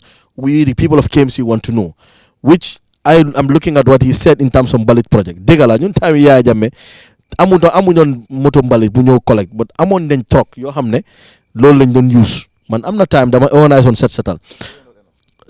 Yes, but we are not paying for them. And even this one in money, bull them like on the ones that are collecting, even they are not enough because they don't come in. Wow. Si dañ daan ñëw si bunti kër yi di ñu laaj ndax am ngeen mbalit ñu ne la déedéet amuñ mbalit the next compound. Yes. So the vehicles were enough at that time. Honorable wax na ko fi tami Yankuba Koli the problem mooy bu trucks yi la yaahoo tractor la gaay daan use. Exactly. And the pace mooy tractor lu mën a jël bariwul te dafa slow. Lu ci ëpp sa mbalit bi daf daan taxaw ba after daf dee nopp su la rombee foog nga téye sa bakken happen na fi but we have to be realistic. Yes. Yeah. And then yëpp free la ba pare dañ doon collect ba si guddi sax dañ doon collect ba si guddi and then tey am nañ gis nañ trucks yoo xam ne jënd nañ ko over $5 million trucks yooyu xam nga xawma lañ waa $5 million trucks gis nañ leen waa ba tey am nañ problème yi collect mbalit man I live suma family house Dibakunda la nekk fa laa nekk but I also live in West Coast every week in West Coast yes no problem stood 5 million so demee ci internet bi nga search you'll see the real prices of that ñoom ñoo binda 5 million but those trucks are not costing 5 million then ñooñu probably purchase loan bi fuñ ko jëlee moto bi and then ñooñu def waa KMC yeah, but you have to be honest with people su fekkee loolu moo am loolu nga war a mun a feeñal dan ngaa ñoo wax ne loolu la jar ñoo ci loolu sax waa KMC sax xamuñ ne loan lañ jël waa KMC xamuñ ne loan lañ jël waa KMC luñ foog mooy jëlal la ñuy trop te waa KMC yéen a ngi gis ne seen taxes yi dañu yokku you don't know where the money is coming from the tax that you paid for taxes those are the one they collect for the next I don't know agreement what is agreement is not clear only in Gambia where you would go and take loan on my behalf from KMC on my behalf without telling me how the loan is going to be paid and for how long it's going to be paid for what I know is that a loan of that magnitude would take up to probably 20 years. Dafa mel ni ñun dañoo fay loan boobu for even this council suñ fa génnee dañoo fay that loan and who gave us that loan which bank gave us the loan there's a lot of conflict of interest si loan bi nuñ ko jëlee ban banque la taali banque bi dégg nañ te yaayam banque bu moom banque boobu ñoo ko jox xaalis boobu noonu moto bi waaw no loan bi pour moto bi was from Ajib Bank something like that Ajib Bank I'm not really sure but I think loolu la but I know ne ku purchase moto bi of course mooy espace motos Mohamed Dia ñoom ñoo jënd moto bi just to help you on that side non lu ma wax mooy xaalis non Reliance am na funding boo xam ne ñu ngi ko joxoon KM waaw pour gars yi dooleel jigéen yi which was a loan sort of understand but B is different but go ahead but I'm talking about the loan no you mean mooy purchasing vehicles you know no purchasing the vehicle is one aspect that's what I'm saying but I'm talking about the loans that you are taking okay in general go ahead. And we know that there's conflict okay but what I want to say that does not matter what I'm trying to say is that in essence if you take a loan on behalf of somebody even su dee sa doom la sax war nga koo xam the terms and conditions war na koo xam okay man li ma xam mooy going forward mooy comme dañ war a understand ne politique bi ñun nit ñi ñun ñoo ko moom comme man nekkoon na ministre baa ngi fi toog minister was my opponent 2018 election dugal nañ ci fiil bi xam nga dem nañ compete nañ dañoo dugal ñu tasee peen ak kii demee ni xam nga kii dafaa wax lii kii wax leneen xam nga dem nañ ci fiil bi ñun xam nañ nu mel te KMC xam nañ KMC nu mel vote pour nga ne ngaa win KMC xam nañ waa KMC lu ñu xam ñuy toog silent voters ñu ngi toog ñu xam nga so what I want to say even for the minister yow I want to ask you a question balaa dina ñëw very well I know for sure xam nga council but problème yi council bi xam nga ko yaaga na yow citizen yi KM nga yaa ngi toog as a minister ndax mus ngaa génn pour sensitize nit ñi am nga right ko waa KM nga pour wax lu bari loo xam ne for the past 4 years waa KMC ñu ngi dunda si lu bari loo xam ne du si yoon du digga da yow am nga mus ngaa am plateforme pour wax ko waa KMC even before ngay ut lay ut nii nda yow mus ngaa génn wax leen digga am nga léegi yaa ngi bëgg a nekk mayor but that's not his role no it's as a citizen of course it's his role because man lu bari ministre mu ngi ko fi expose mu ngi ko fi wax yow xamuloo ko xëy na duudu xam na ko tuuti waaye ñu bari xamuñ ñu ko seetaan ñu bari xamuñ understand xëy na man xam naa si tuuti but it's very important pour ñu xam things at the right time because suñ demee ba yàgg after ñu yoone lii politique la xëy na place la bëgga moo tax léegi mu ngi ko wax nit ñi waaye yoo xam nga lii yaa ngi ko dunda xëy na yaa ngi toog xëy na musuloo foog ne sax di nga ñëwaat nga compete xëy na understand yes no man personally since bu ma nekkee ministre ba tey musuma bind anything about municipality bi nu moo doxee or council bi nu moo doxee because of suma position bi I cannot munuma génna ne because resident came la dama wax because at a particular time in your life am na position yoo dee hold that private life boobu du fa dee nekkaat and anything loo wax rek dañoo wax ne ministre bi moo ko wax it's not the person that they see it's not the resident why before I was appointed minister I once made a post about this thing I remember the kind of ridicule and the kind of criticism you may receive from people that, this was like in 2020 or so. I because in KM, making a post about KM, about this issue of the what I consider to be conflict of interest. About at the time, the family still serving as the legal counsel for the KMC. Well, we don't know. And then I also said, I've talked about the issue of reliance, the loans that council is getting from the reliance, and the fact that it was not an open process, it was just identifying the reliance can do, and the conflict of interest because the mom owns it. One also about the Takaful insurance, providing insurance services for council. So Takaful, yeah, of course. I don't know about now. Why be more Takaful? Okay, Takaful, yeah, of course. You know, so so all of these things I did talk about it, and I even remember Haruna of Paradise mu interview Tali Mulaiko, and I remember question bum ko laati mu ne gaari nga accuse ne da nga génne ci poste bi dugal ci poste bele. You know, and these are things that are there. I mean, quite a number of other things. And I did talk about Brikama Area Council, about removing the chairman, the guy being the petition, then ko daha from the council. I wrote, daha from the council, daha from the party would not mean that he needs to leave his position. And the guys at the time that were in the opposition in the UDP come against me. But some knowledge of what I know about the councils and the local government act, nobody can take it away from me. Because as a councillor, I was also doing trainings across the country on the local government. Okay. So at least I'm now a little bit of knowledge about it. Okay. But no, I have never come out to say, like I said, from 2020 better, I did not, because I could not by virtue of my position as a minister. Okay, Daba, just plans you joxe nii ndax foog nga ne dina work Daba Malick. Tey moom yaa ngi am double chapeau. Panelist. Of course, yaa ngi bokk na team Bakary. No, Bax xam na ma. You know, we've been friends for 23 years. So xam na ne man am a straight shooter. Man, despite ne suma xarit la, suma d'accord ci dara, I tell him straight away and I agree with him. Most of the people ñu ma xamut. Waaw, no, dama la understand na. Xam nga ñu bari. Nene was part of. No, boy, kaay ma la leen gis nga man. No, kaay ma la leen man. Xam nga man ñu ma xam. Man dama assume lu ma nekk 100%. Okay. Understand nga man duma dee dem halfway. If Bax is my friend, he's my friend. Te kenn du génnee loolu noonu. If I support him politically, I will support him, and nobody can take that from me. Am nga sa gis-gis, am nga sa right. You can say whatever you think about me, but that does not make me who I am. You understand? Man xam naa suma boppa, ñi ma xam nañ ma, yàlla xam na ma, and that's the most important thing. What anything another person thinks about doesn't shake me, because joxut ma yëguma ne sa kooku mu ngi dunda. Mom hamnama, man, I sit down with him. I don't agree with him every time, and he knows that. Okay. But because he's a friend and a brother, and I have access to him, I don't need to come to the media to go blast. You understand? If I disagree with him, I sit him privately, and then we talk about it. People that you might openly, these are people that I don't have access to. You understand? If I have access to them, I talk to them. I'm not in their inbox. Send mails. Okay, man. One thing, Lutah, ma feel like he can be a very good mayor. He knows the local government act, and lolu is very much important. But it's okay say even councillors you bari ñu ngi am problems, xamuñ sa seen role, xamuñ sa seen responsibilities.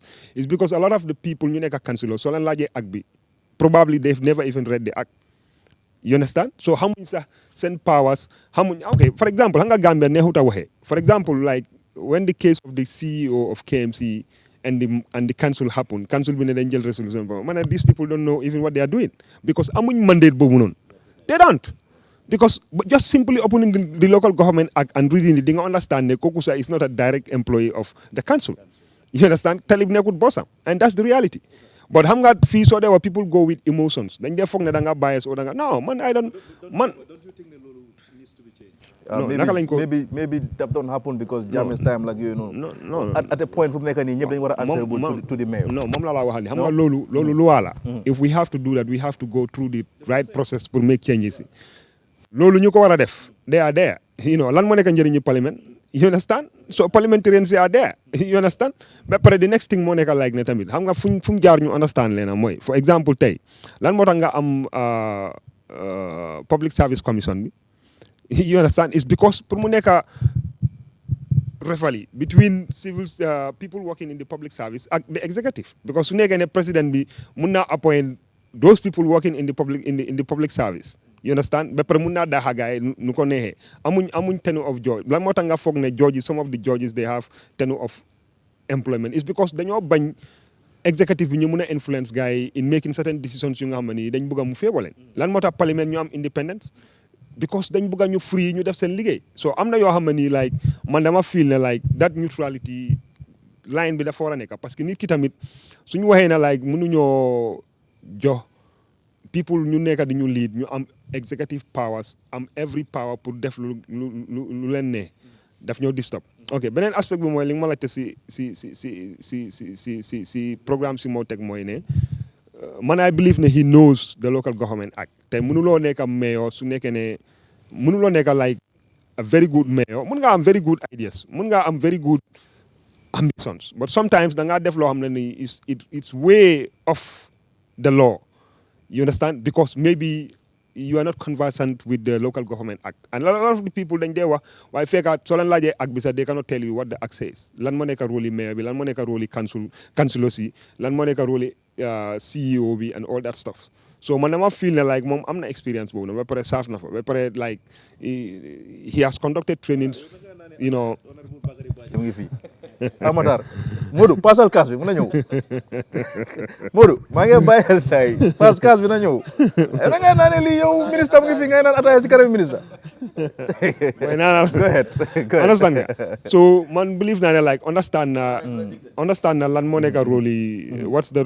powers of mayor bi fan la nekk and all that stuff ba pare you know xam na council bi like he's a citizen of KMC dëkk na fi ba pare nekkoon na nominated councilor and I believe ne even with regards to Talib man fooguma ne like amul good ambitions amul good initiatives for KMC you understand xam nga problème bu ñu am fii nii like in Gambia or in let me say in Africa moo nekk na like ñun political divergence dañ ko dee gisee ennemi you understand and loolu bokk na su lu dee tardel nasaxal ñun suñ development for example tey you know Talib coming from an opposition political party man dama believe ne once ñu elect ko into office government bi ak ñoom ñëpp dañ war a work together because both of them dañ am responsibility to the citizens of KMC okay te the sad reality moo nekk like ne both of them mënuñoo achieve seen goals if they don't come together ñu work collectively parce que am na lu nga xam ne nii council bi su ko bëggee def amul power si pour def ko they need the central government's approval or they need the support of the central government pour def ko am na loo xam ne tam central government su ko bëggee def they cannot do it behind the council or behind the mayor they need to involve the mayor pour ñu def ko so we may all have different political positions waaye when it comes to loo xam ne dafa njëriñ askan bi man dama believe ne we should dialogue ñu sit down together ku nekk am loo sacrifice for the interest of the people so beneen aspect bi moo nekk like ne xam nga Ansu man dama la de man mus nañoo am fii gis-gis and I've said this about the mbalit project ak taxation double taxation back all this stuff xam nga mbalit project bi first problem bu KMC njëkk a am it's a very good initiative and man I support it because lu baax la you understand and it's visionary because loolu moo nekk a dëgga waaye the way they went about it I think was very wrong parce que from the beginning first lu njëkka the fact that ne dañu wax ne PPP la te du PPP was wrong parce que xam nga nit ki ak looy mun di def waxal dëgga bi rek parce que that mbalit project nekkul PPP because PPP means ne public private partnership la da nga ñëw am shared responsibility si ku nekk am na lu moo contribute ku nekk am na lu moo jéem but the fact that ne like at the end of the day KMC is paying 100% the cost of those vehicles means ne kon nekkul PPP it's like more of like ne xëy na bëgg nga ñoo def benn project amu lañ xaalis and that's normal even central government does that because soo xoolee central government ñu ngi am foreign debt ñu ngi am national debt lu tax loolu mu happen mooy because certain times we want to do certain things they cannot afford it and they take loan people in business they know that loolu is normal loolu nekkul loo xam ne ni it's an issue because sometimes am day gis ñu ne ok council bi mu ngi reet wala council mu ngi jël loan council is more of like man si suma gis-gis it's more of like a business because war naa joxe yenn services yi ok and another thing also tamit lu ndi di KMC or Gambian si tam war a understand mooy soo buggee council tam mu jox la service bi nga soxla number one si sa nekka doomi réew mooy da nga war a prepare pour fay tax you understand parce que soo fayu tax you don't expect Talib mu tiba si poosam mu jox la yenn son service or anybody ku nekk mayor at KMC understand nga so man dama believe ne council needs to work on when it comes to revenue mobilization ak collection bi I think whether Talib la or somebody who is coming after him needs to work on that loolu lu important la ba pare tamit you know manpower bi tamit at the council I think also tam they need to invest on that okay Daba lu ñoo def mooy okay No, the CEO is definitely answerable to the mayor. It's not that he's answerable to somebody else. No. Okay. He's answerable to the mayor and to the council. Because the day-to-day administration of the council, with Chiron Mayor Villanek, what is not under the mayor is the administration. The administration is under the CEO, while the management of the council, the day-to-day... Politicized Lolo or not? No, it has always been like that. Now, and that is normal. It happen in other countries. Is it a normal norm? Wow, no, even in central government. What can my employer be? No, employer is the local government service commission. Okay. More like the employer of the senior staff. Council be. Okay. Can the mayor and his people appoint from grade 5 downwards. Now grade 5 above, LOL is at the local government service commission. Okay. While LOL is a normal governance system. Okay. Because man asks minister, do I appoint staffs you might legal? Okay. The permanent secretary is the equal of a CEO in the council. The CEO be more like the head of the administration of the council. Come like no permanent secretary be neke, masuma permanent secretary. Why man, do ma gis binduma check. Do ma gis gisuma the accounting system. I don't even know about that. It's not our role. We don't even get to do those kind of things. Permanent secretary more the floor. But the permanent secretary is appointed by the PMO. I mean by the PSC. And all the other directors are appointed by the PSC. You know, so man munuma daha suma permanent secretary munuma ko discipline. Munuma ko sa even a warning letter. Why? I can have issues with the Numo League or whatever, and I report that to the Secretary General, who is the head. And the Secretary General would then file a report to the PSC. Okay. So that is the same thing local councils. Okay. If you have issues with a CEO or directors, you report the matter to the local government service commission. They're responsible for disciplinary actions or whatever thing more happen. Okay. Not the council. Lola more explain. Okay. Why? But not that they are not answerable, they are. Okay. You know, but again, council became, I think they had their best time. Because from 2017, council almost 3 CEOs or so. Because there was Salamanjai, there was Jaja Cham, and then there was this one. You know, and there has never been a problem. I think the issue be maybe whatever happens in Digante, that's something that they can sort out themselves. But just to clarify that the PMO, the public local government service commission, more responsible for those staff. Okay, then you them break, but then you wax ne rek show bi ñu ko nekk di sponsor mooy Lee Properties, of course. ñoom ñooy the first, of course, company boo xam ne dañu on board pour sponsor programme bi. We know the program is very and only sponsor. Wow. Not only because others are coming. So for now. Only we don't have to bunta bi. Okay, for now.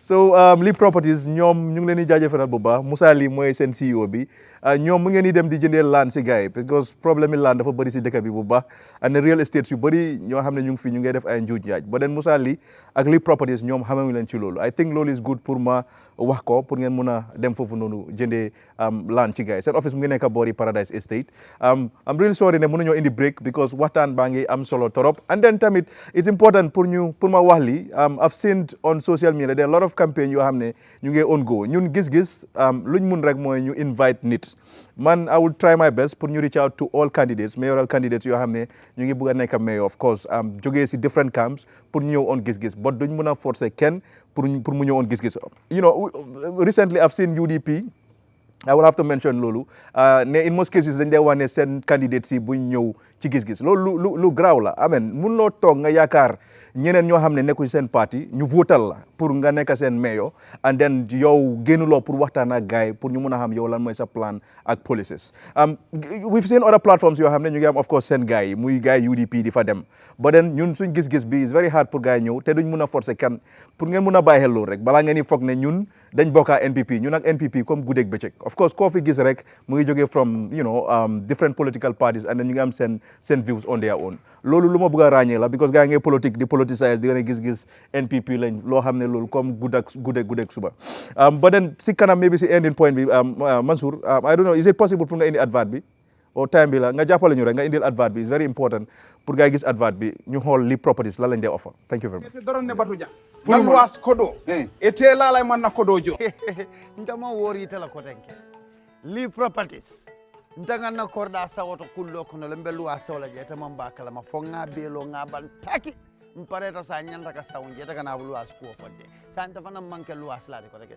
I'm now a landlord thank God to Lee Properties fana be insa e bi janne andun korda wafo kena kensa wafo anin korda lorin bandium anin luaseo leasing property management nyim bankun kanjang li properties mu number 1 dati andum building material fana na building material o be nga be saytel dato mom problem soto je number 1 la muyti e mom problem soto jang ni lafta empty land Gambia la any place in this country ka soto santem fon sukuta bijele latri abijele jabam bijele tanje bijele yemi la ko kundina korda la fanal li properties ñom ñoy number 1 ci dekk bi woto li properties de kon man tam dina fa dem ok ñu ngi leen dalal baak ci gis-gis bi tey ñu ngi fi am suñ guest muy honorable Bakary Badjie muy minister of youth and sport moom koo xam ne la ndaw yi dañ ko ràññee bu baax ci wàllum sport ak tamit lu bëri loo xam ne maanaam mu ngi ko def in place depuis bu mu nekkee ministre bu ñu ko appointé ci nguuri Adama Barrow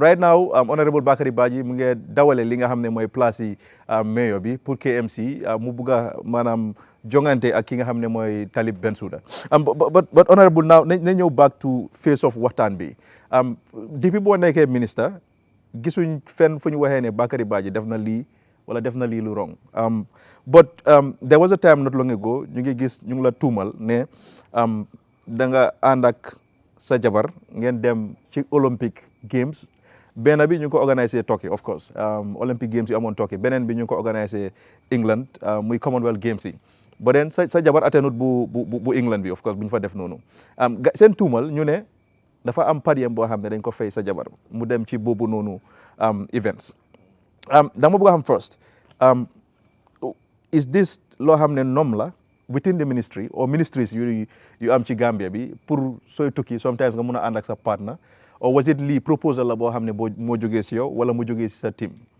muy sa collègue si non it's jógewut nekkul proposal bu jógee si suma team actually pour ma leeral ko xam nga wax indoon na press statement and the last time maa ngi defoon interview at Star FM moo waxoon ne du ma explain naa lii nii du ma ci delluwaat waaw waaye because I thought ne I've explained it enough pour ku bëgg a dégg mu dégg pour ku te dégg nag you know it's a different thing waaye I would take this opportunity again wax ko rek maybe hopefully for the last time again benn it nekkut something loo xam ne nii dafa proposal la from anybody within the team it's a norm anywhere around the world nit ñi nag fii Gambia sometimes suñ nit ñi are very easily carried away and they doxee emotions without having knowledge or facts about issues the practice of invite a special guest loolu yàgg na fi and it's attached to certain individuals or based on the portfolio bi nga amee and it's not just Gambia it's around the world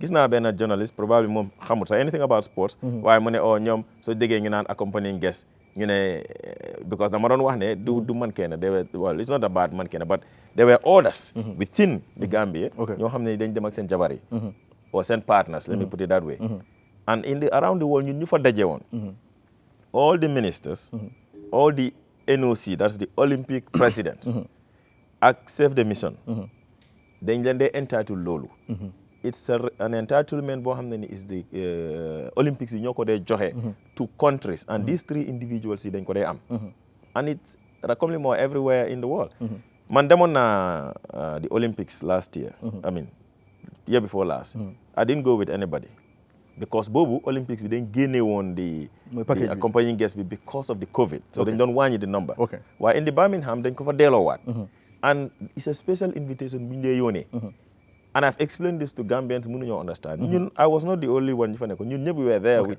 all the ministers ñu fa nekkoon including Senegal Ghana and others ak yeneen countries in Europe they ñëw ak seen spouses so meaning loolu is coming from the organization it's come from the organization ñu organize events waaw in fact maa ñëw sax maa ngi andiwaale the Olympic charter now anybody ku bëgg a am anwana ma ne let somebody go on Google nga search for what accompanying guest means an accompanying guest is allocated to certain individuals athletes yi dañ ko dee am waaye not every athlete dañ dee xool athlete so meaning yow mun nga for example tànn sa doom sa ànd ak moom of course in that case yes mais yooyu yàgg na fii nii fii I mean, there are people ñoo xam ne nii ñu ngi woon the leaders dañ leen jox accompanying guest and they will take somebody else either dafa nekk a friend or a wife or whatever ñu yóbbaale ko privilege la waaw it's a privilege that they give them and soo demee foofu noonu dañ leen dee jox in fact card bi ñu leen dee jox like for the opening ceremony man fi ma toogoon zone A da nga dee am the invited guest ak the special guest am bi waaye suma jabar nekk foon so Marcel moo doon use that seat because Marcel was there. Now am na ñoo wax ne bu ministry la ñu jël ko jox ko ne ñu no. Because there were 2 other people that were invited from the ministry. mooy sport council director bi ak permanent secretary bi moom mu jox ko DPS bi pour mu dem. So ñun ñoo these were the ones that were invited. Now accreditation mënuloo ko am without specifying who this person is. Because accreditation daf they indicate accreditation is come from the Commonwealth. ñoom ñu ne the minister ak jabaram. Chef de mission ak jabaram. GNOC president ak jabaram. And this is how we So went. was the per diem partly paid by the government or organization ñoo fay full? No, okay, that was the other issue because nit ñi they had a problem with 2 things. Lu tax suma jabar dem or ñu tax ñu invite ko. Dama ne invitation was very clear. And I've said let people search on Google what accompanying guest means for the Olympics. Dinañ ko gis. And maybe that will enlighten them a little bit. Ñaareel ba fay bi. Fay bi it's just unfortunate ne somebody, and of course we know who the person is eventually anyway, but nit ki decided na pour leak the letter without knowledge of what exactly happened. The GNOC then developed a comprehensive budget for everyone who is going, from the minister, the GNOC president, to the athletes, to the team doctors, the media, and everyone. ñu jox ñu ko. It was about 12.5 million. ñun ñu ne government ministry mënuñu provide this. Why? How much is the NOC putting in? ñoom ñu wax ñu luñ fay pour ñu ne okay we'll put in the 7.5. And the NOC through the IOC through the NOC put in the rest of the money. So you put everything in one basket. And everyone was paid from there. So government funds sang fa, waaye international partner bi nga xam ne mooy invite tamit funds yi ñu ngi fa. Even though ñun suñu letter bi dafa state the people that are supposed to be paid. And when it comes to Mayoral dafa indicate an allowance. It didn't even indicate a per diem. It was an allowance. And again, people need to understand, these allowances or per diems are not for people to put ñu def ko seen pocket. Dañ ko war a use. Yes, because soo demee fee da ngaa dëkk ci hotel. Di nga lekka.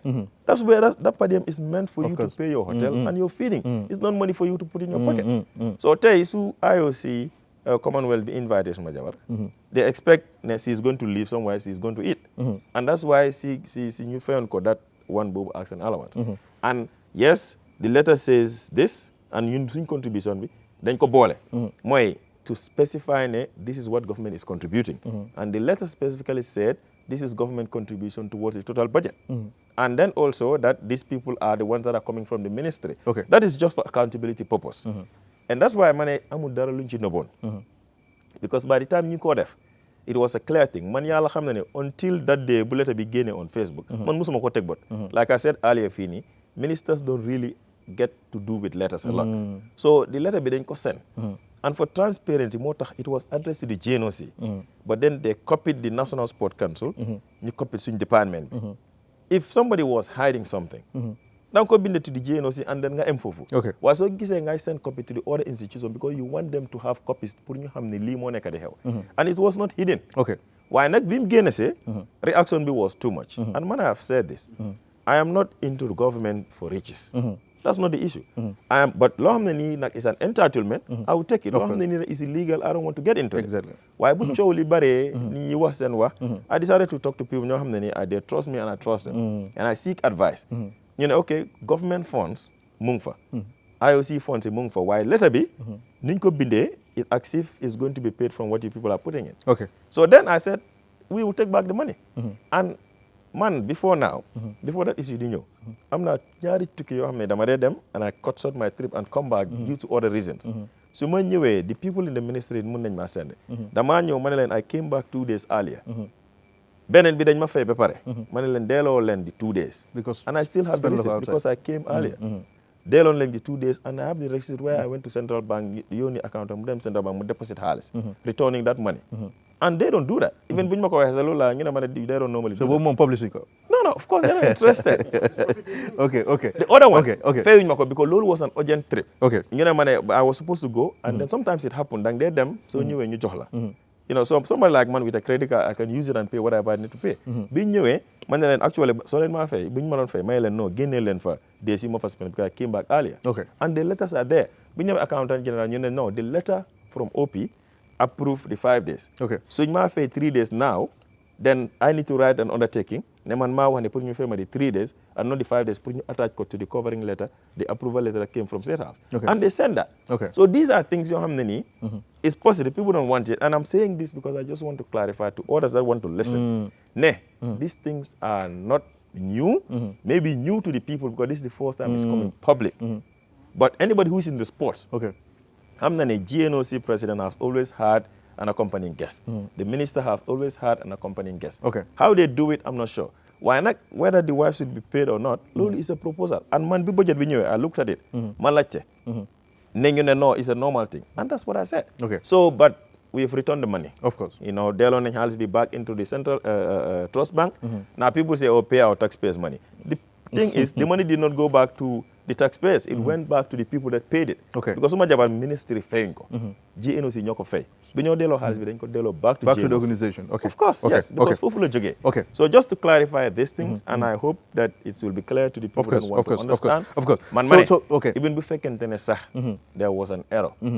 I have come out and took responsibility that this thing has happened, and at the time we were doing it, maybe it's an error in judgment based on the expert advice, and every other person saying is good. Now the person kuko gene mo hamlan moneka the intention. But we have done what we think is right, which is to return the money, and then that chapter closes. Now honorable, the man you back si guy majolen time tamit then ñu wrap up programme bi. But then you had a good job in the US. Yaa ngi amoon liggéey bu baax US. Nga bàyyi loolu nga ñëw ci politique. Nga ñëw nekk minister. Now soo demee nga gangante ak Talib, and probably yàlla def Talib let's say mu win. Lan moo nekk next for honorable Bakary Badjie? Are you going back to your ministerial post? Dañ la ko dencal? Or what exactly? Because man, I keep asking myself, lan moo nekk next for Bakary Badjie in case su demee wu nii? What happens? First thing, man, understanding the politics it came, and understanding the demographics and everything that it came, I am hopeful in the days if the NPP, APRC, and everybody else puts me up as a candidate, that I'm going to win. That is my conviction till Lola Gom. And I've been in KM enough, even though I'm young, I've been in KM enough to know what the issues are. And I've also been to the people. There are people that are out there. There are people out there in the community doing campaign for me. Because these are people that believe I need to be in the council and they're ready to work it out. But again, plus yalla mo de dogal ñun dañoo sabablu. Bu yalla defé ne mo win, I do my job. Fekkente ne yalla dogal na ne Talib is going to win, we still accept that is the will of the people. And we will have something to do. It's up to the president. Man, be my president di jëlé from the US, di ma appoint. I was doing my thing fofu. Ñaanuma ko, binduma ko letter di apply or anything. Mom ma xol based on nit ñi sen recommendation. Out of the thousands of anybody that could have appointed from appointment. Pour man lolu trust la, yaakaar la, and I believe that same trust mu ngi suma digante ak mom. That to a level boo xam ne nii if it happens I lose, it's up to him. Ndax dafa denc place bi because man am stepping out. Dafa denc place bi moo xam ndax daf koo jox keneen. Man su ma ñëwee mu jox ma feneen. Or whatever, I am just who I am, and I'm not some certification, I'm not some qualification, and I'm not some knowledge. I believe I can operate in government. That is my wish. But if anything goes the other way around, we're good to move on with life. Honorable, na bank on no to alliance bi, mo APRC. How are you going to persuade them pour ñu mëna la join? Because I know, man, I'm from Abuko, fofu la dëkka, fofu la judo. I know ne no to alliance bi ñu ngi fa. I know ne APRC of course am nañ doole in Abuko and other areas, Talinding, Manjai, Kutu ak yoy nonu. But then nan ngay convince those group mooy group boo xam ne they belong to Jammeh? Say no. Well, I don't know. Man, gis naa leen the other time ñu wax ne dañoo taxawal candidate. So obviously, bu fekkente ne dañoo taxawal candidate, then I know they're going to support their candidate. But again, comme li ma wax, nit ki mënuloo ko forcer pour mu support loo mun mooy pour waxtaan ak moom. Te man in our campaign nekkuñ di bàyyi kenn waxuñ ne kële UDP la o kële Doy la o kële Noto Alliance o kële APRC la. Anybody koo xam ne ni we can reach out to you, dañ dee dem ci ñoom ñu waxtaan ak ñoom ñu wax leen ñun suñ programme lan la. du ñaaxal kenn duñ def da waaye dinañ la wàññi suñ programme la ba pare dañ leen wax tamit ne bëgg nañ dem si council bi su ko defee ñu def lii ak lii ak lii loolu mooy suñ mandate loolu mooy loolu lañ mën a def nit ki nag dafa des ci nit ki pour mu vote waaye campagne daf election la rek because tey nit ki mun ngaa nekk in this party waaye nga votal candidate keneen because of certain other conditions yi fa nekk ndax da nga déglu li moo wax mu convince la o da nga ko xam nga topp ko so Noto Alliance bi or any other party bi nekk around our role as candidates is to reach out pour dem waxtaan ak ñoom ñu sàkku seen support sàkku seen vote and ñu yaakaar ne dinañ ñu ko jox okay last question, will tribe play a part in election pour ñëw ndax tribe dina play part The reality is tribe have always played a part in our elections. Dinga use lolu as No, as a mechanism. I don't get into that. Man duma dey use lolu in elections. Okay. Mota in 2018 bima campaign. Ñu bari dañ daan wax something naan kii déggut Jola kii and then some people used to say so demee si radio waxal Jola ma leen no I don't have to. If su ma demee si platform yi Jola dinaa wax Jola. But you speak Jola? Of course I do very well. Suma xale yi sax dañoo wax Jola. You know, but I don't get into that. Okay. You know, man, I pass my message based on my program and I pass it in the language bi ma yaakaar ne ñu fa nekk ñoo nekk majority. Okay. Lu ci des I don't get into that because I don't think ñun us as younger generation of politicians war nañoo dugga into the issue of tribe because all it does is create division among ourselves te amul benn njëriñ. Okay.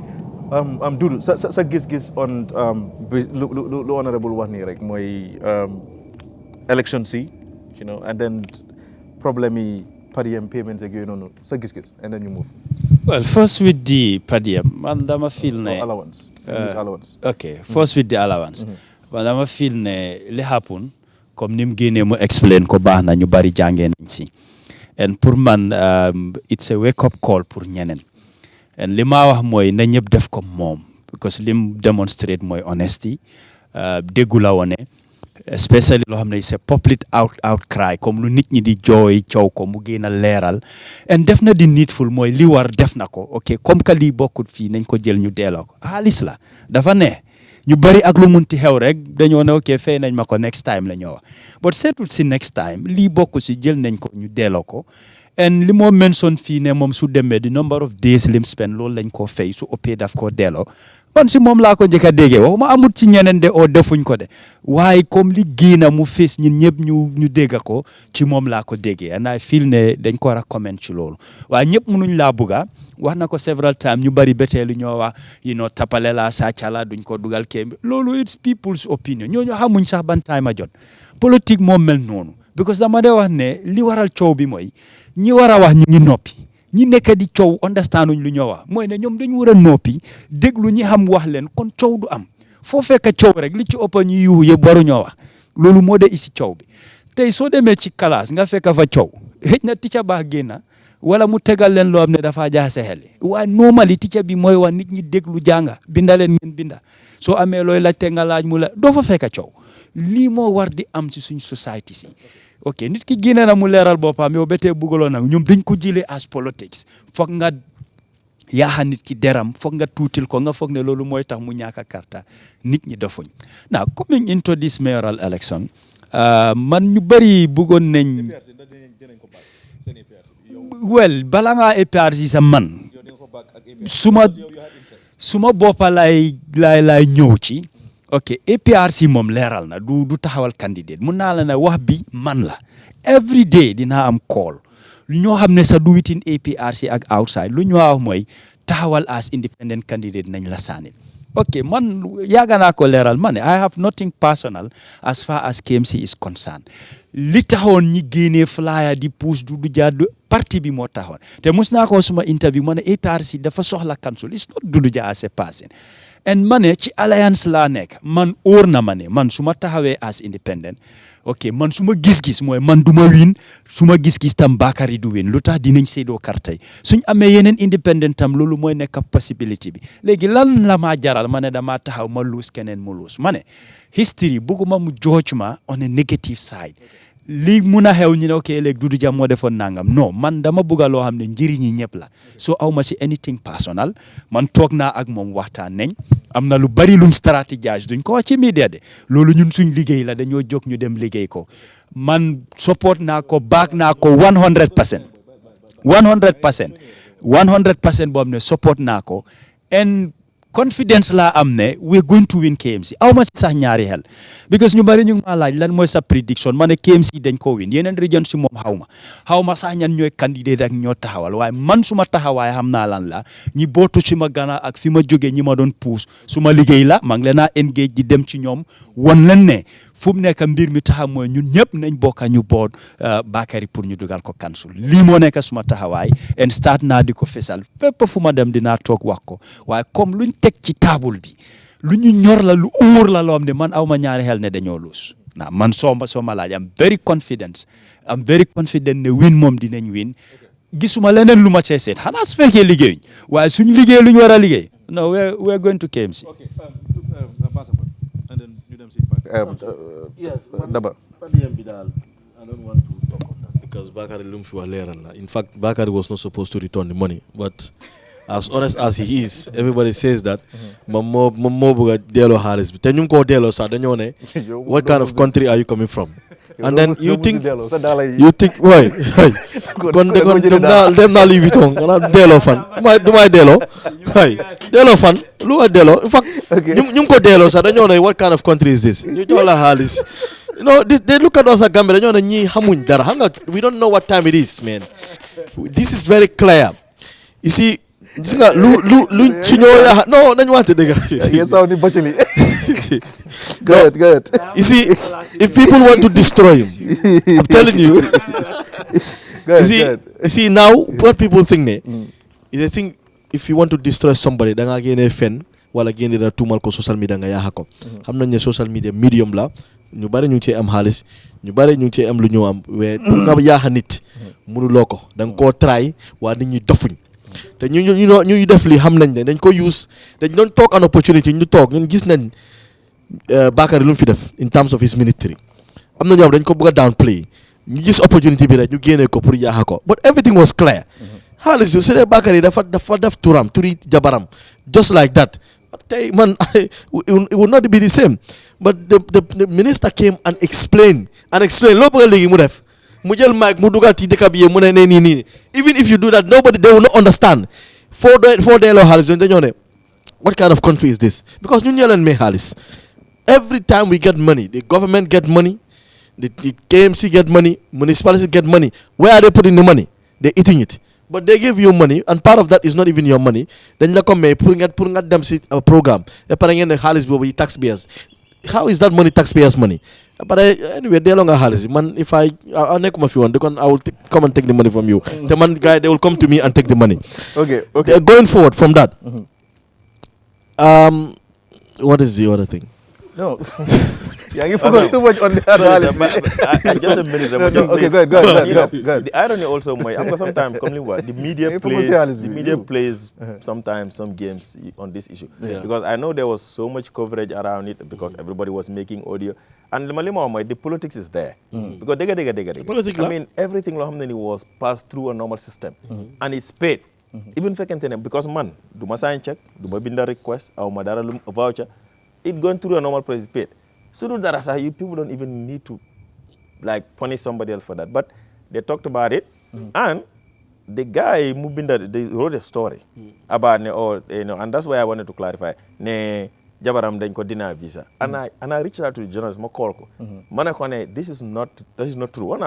Manako he was not denied visa, mo withdraw application am. Because ñom ñun ñëpp xamoon ne lu jotoon ñoom Gina Bass they were in France moom ak ñoom Ibrahima Kamara and others seen visa were delayed we had to go on and fight for it until ñu jox leen an entry clearance not even a visa an entry clearance suma jabar tamit was part of that victim because ñun ñu nekkoon fii amoon nañ ko waaye ñoom it was difficult so moom tamit bosam dafa delay woon man maa ko ne withdrawal sa passport bi ñu work on the people the Gina because ñooñu lañ soxla on the side man ko withdraw bu mu withdraw passport am bi that's not denial why then they went I don't want they went ahead and said she was denied visa and then everybody went Commonwealth duñ la invite and then you deny there might be delay yow yaay toog nga xaar man maa ko ne génne sa passport ba and then you wait for the Konya one which is the Islamic Games just to also explain to the public and dégg ko xam ne ne visa I mean per diem is paid before or allowance is paid before nga dem it's not after when you come back because it's for a purpose so she was paid before the departure and obviously, Bim Demute, we would have done the same thing like I do. Nedemut, part Bim Demuton, we return that. But that also, they caption it in such a way, she was paid per diem, even though she didn't travel. But it's not, that's wrong. I've seen that. Because it is not she was paid even though she didn't travel. She was paid before the travel. But all of these things is deliberate by the author, by the journalist Kuko Binda, to distort people's knowledge. And I've seen multiple of those things. Even right now, in the campaign, I see the stories. Every little thing, somebody about Bakary, they will run and pick it and make it a headline. But these are things that is the compromise of the journalists. Okay. Now, Basama, quickly, the KMC, my side, be APRC, no to alliance, and everything. Do you think still he will make it through? Yeah, like we said here. Like we said here, KMC is very diverse. APRC, amun for dollar more than UDP or other parties. APRC, KMC, they were diverse. They were very diverse. What I think, no to alliance, send base for Nila, send 5 parliamentarian for Nila ko ame. Nyata seat len contest fee do 17. How much? Nyata 16. Nyata len win. Do 5 bowl and win. 4 you win. So the North Alliance, the one that are here, no supporter Yaya Jame. Man supporter Yaya Jamela. Boy Yaya Jamela won. Yaya Mota Madam University. Understand, support Nako won. But what I'm trying to say is that for me, North Alliance, they have no business in KMC. What I know is that the Dudu Jazz APRC, Duru. Dudu Jazz APRC. Trialen. Bulan Tahawal candidate. I'm going to not hard to conclude. 2018 election, ñoo nañ toog ak yéen negotiate. I'm getting how many 19 votes, 19,000 votes. 17 bu leen ñeexal this time. Seen candidate bi na toog ngeen seet naka ngeen di alliance to alliance with kan ngeen di alliance al. No, he made it clear. Okay, so yow Bakary nga already. That was opinion on this. So opinion on this. My on KMC. Kan mooy emerge as winner kan mooy ñëw. non ku emerge as winner man duma ok li ma war ok li nga xam ne loolu laay def mooy man moom laa aanal you understand everything humanly possible within my powers moo xam suma doole la moo xam suma laameñ la moo xam suma alal la I will put it there because tey su demee ba dugal si politics man dama bokk si ñu ko puus so man du ma la dugal si dara ba pare dem ba si kanam ma génn you understand so on the side of allowance bi tamit if you can quickly say something. Podium bi man li ma fa waxoon rek moo fa nekk parce que boy man xam naa Bakary I know him 23 years ago so du nit mooy ñëw tey di ma wax who Bakary is non xam nga la explain man xam naa ne Bakary du musa am any intention to defraud the state parce que before Podium issue bi di happen man I know ne he has traveled several times mu spend less days than the normal days suñ ko approval mu ñëw mu delloo xaalis boobu noonu understand nga te musuda dem social media mu post loolu o mu wax ko despite ne ñu moo liggéeyal they know that because information boobu su ñoom la génn but we understand gis nga xam nga man li ma dee waree mooy yàlla fi moo defaree yaa ak iñaan eggut fa te the thing is man li ma yaaga wax mooy ñun fi ñu bugg a dem xam nañ fa yàlla bindut ku nekk si biir suuf fii Gambia ku ñu mën a teree dem foofu noonu lépp lu nga xam ne nii right la as comme doomi Gambian lu ñu war a def si lu jaar yoon mu méngoo ak lu waay dëkk bi ak suñ diine dinañ ko def fu ñu ko war a defee leneen lu si des nag loolu yàlla moo ko yore yàlla lu mu dogal si ñun dañun we have faith and then we just move on ok Dama Malick bii ba next week incha allah ñu indi leen beneen gan incha allah jërëjëf thank you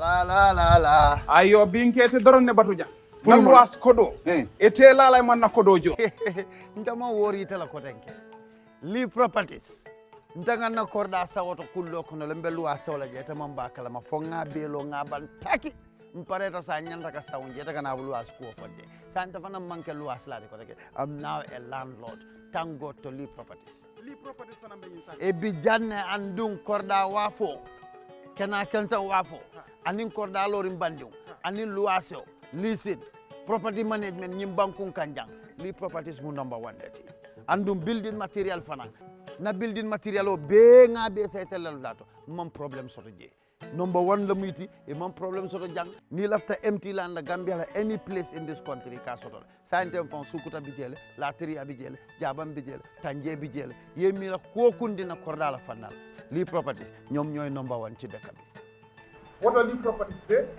kon man tam dina fa dem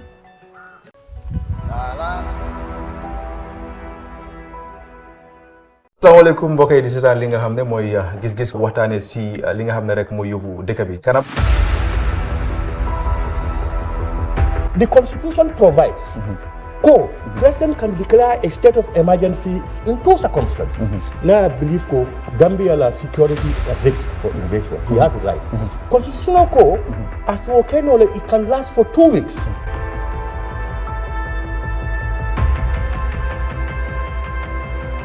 And he has the intellectual, moral, political right and grounding is on terra firma.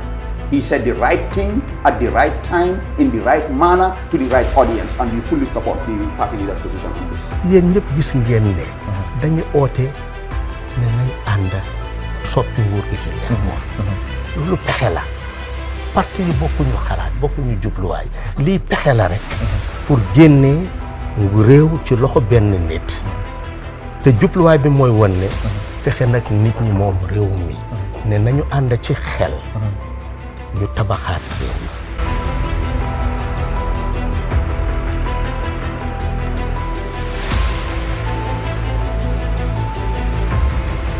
président Adama dafa am mandate ni ko Gambians choose ne na liggéeyal réew mi mu tànn ay nit ñu liggéey ak moom man ci ñooñu laa bokk maa ngi liggéey ak moom ngaje ko ande mela ay mol ay tinaro minke Gambia jaw mol ka wole ta ka foko APRC fananda do tinaro kala alle mo stade le so ka APRC da kala image de da ko tenge isaje fo Gambia no ko tenge si la pati ni ko tenge you know yalon say you are putting me in a funny position.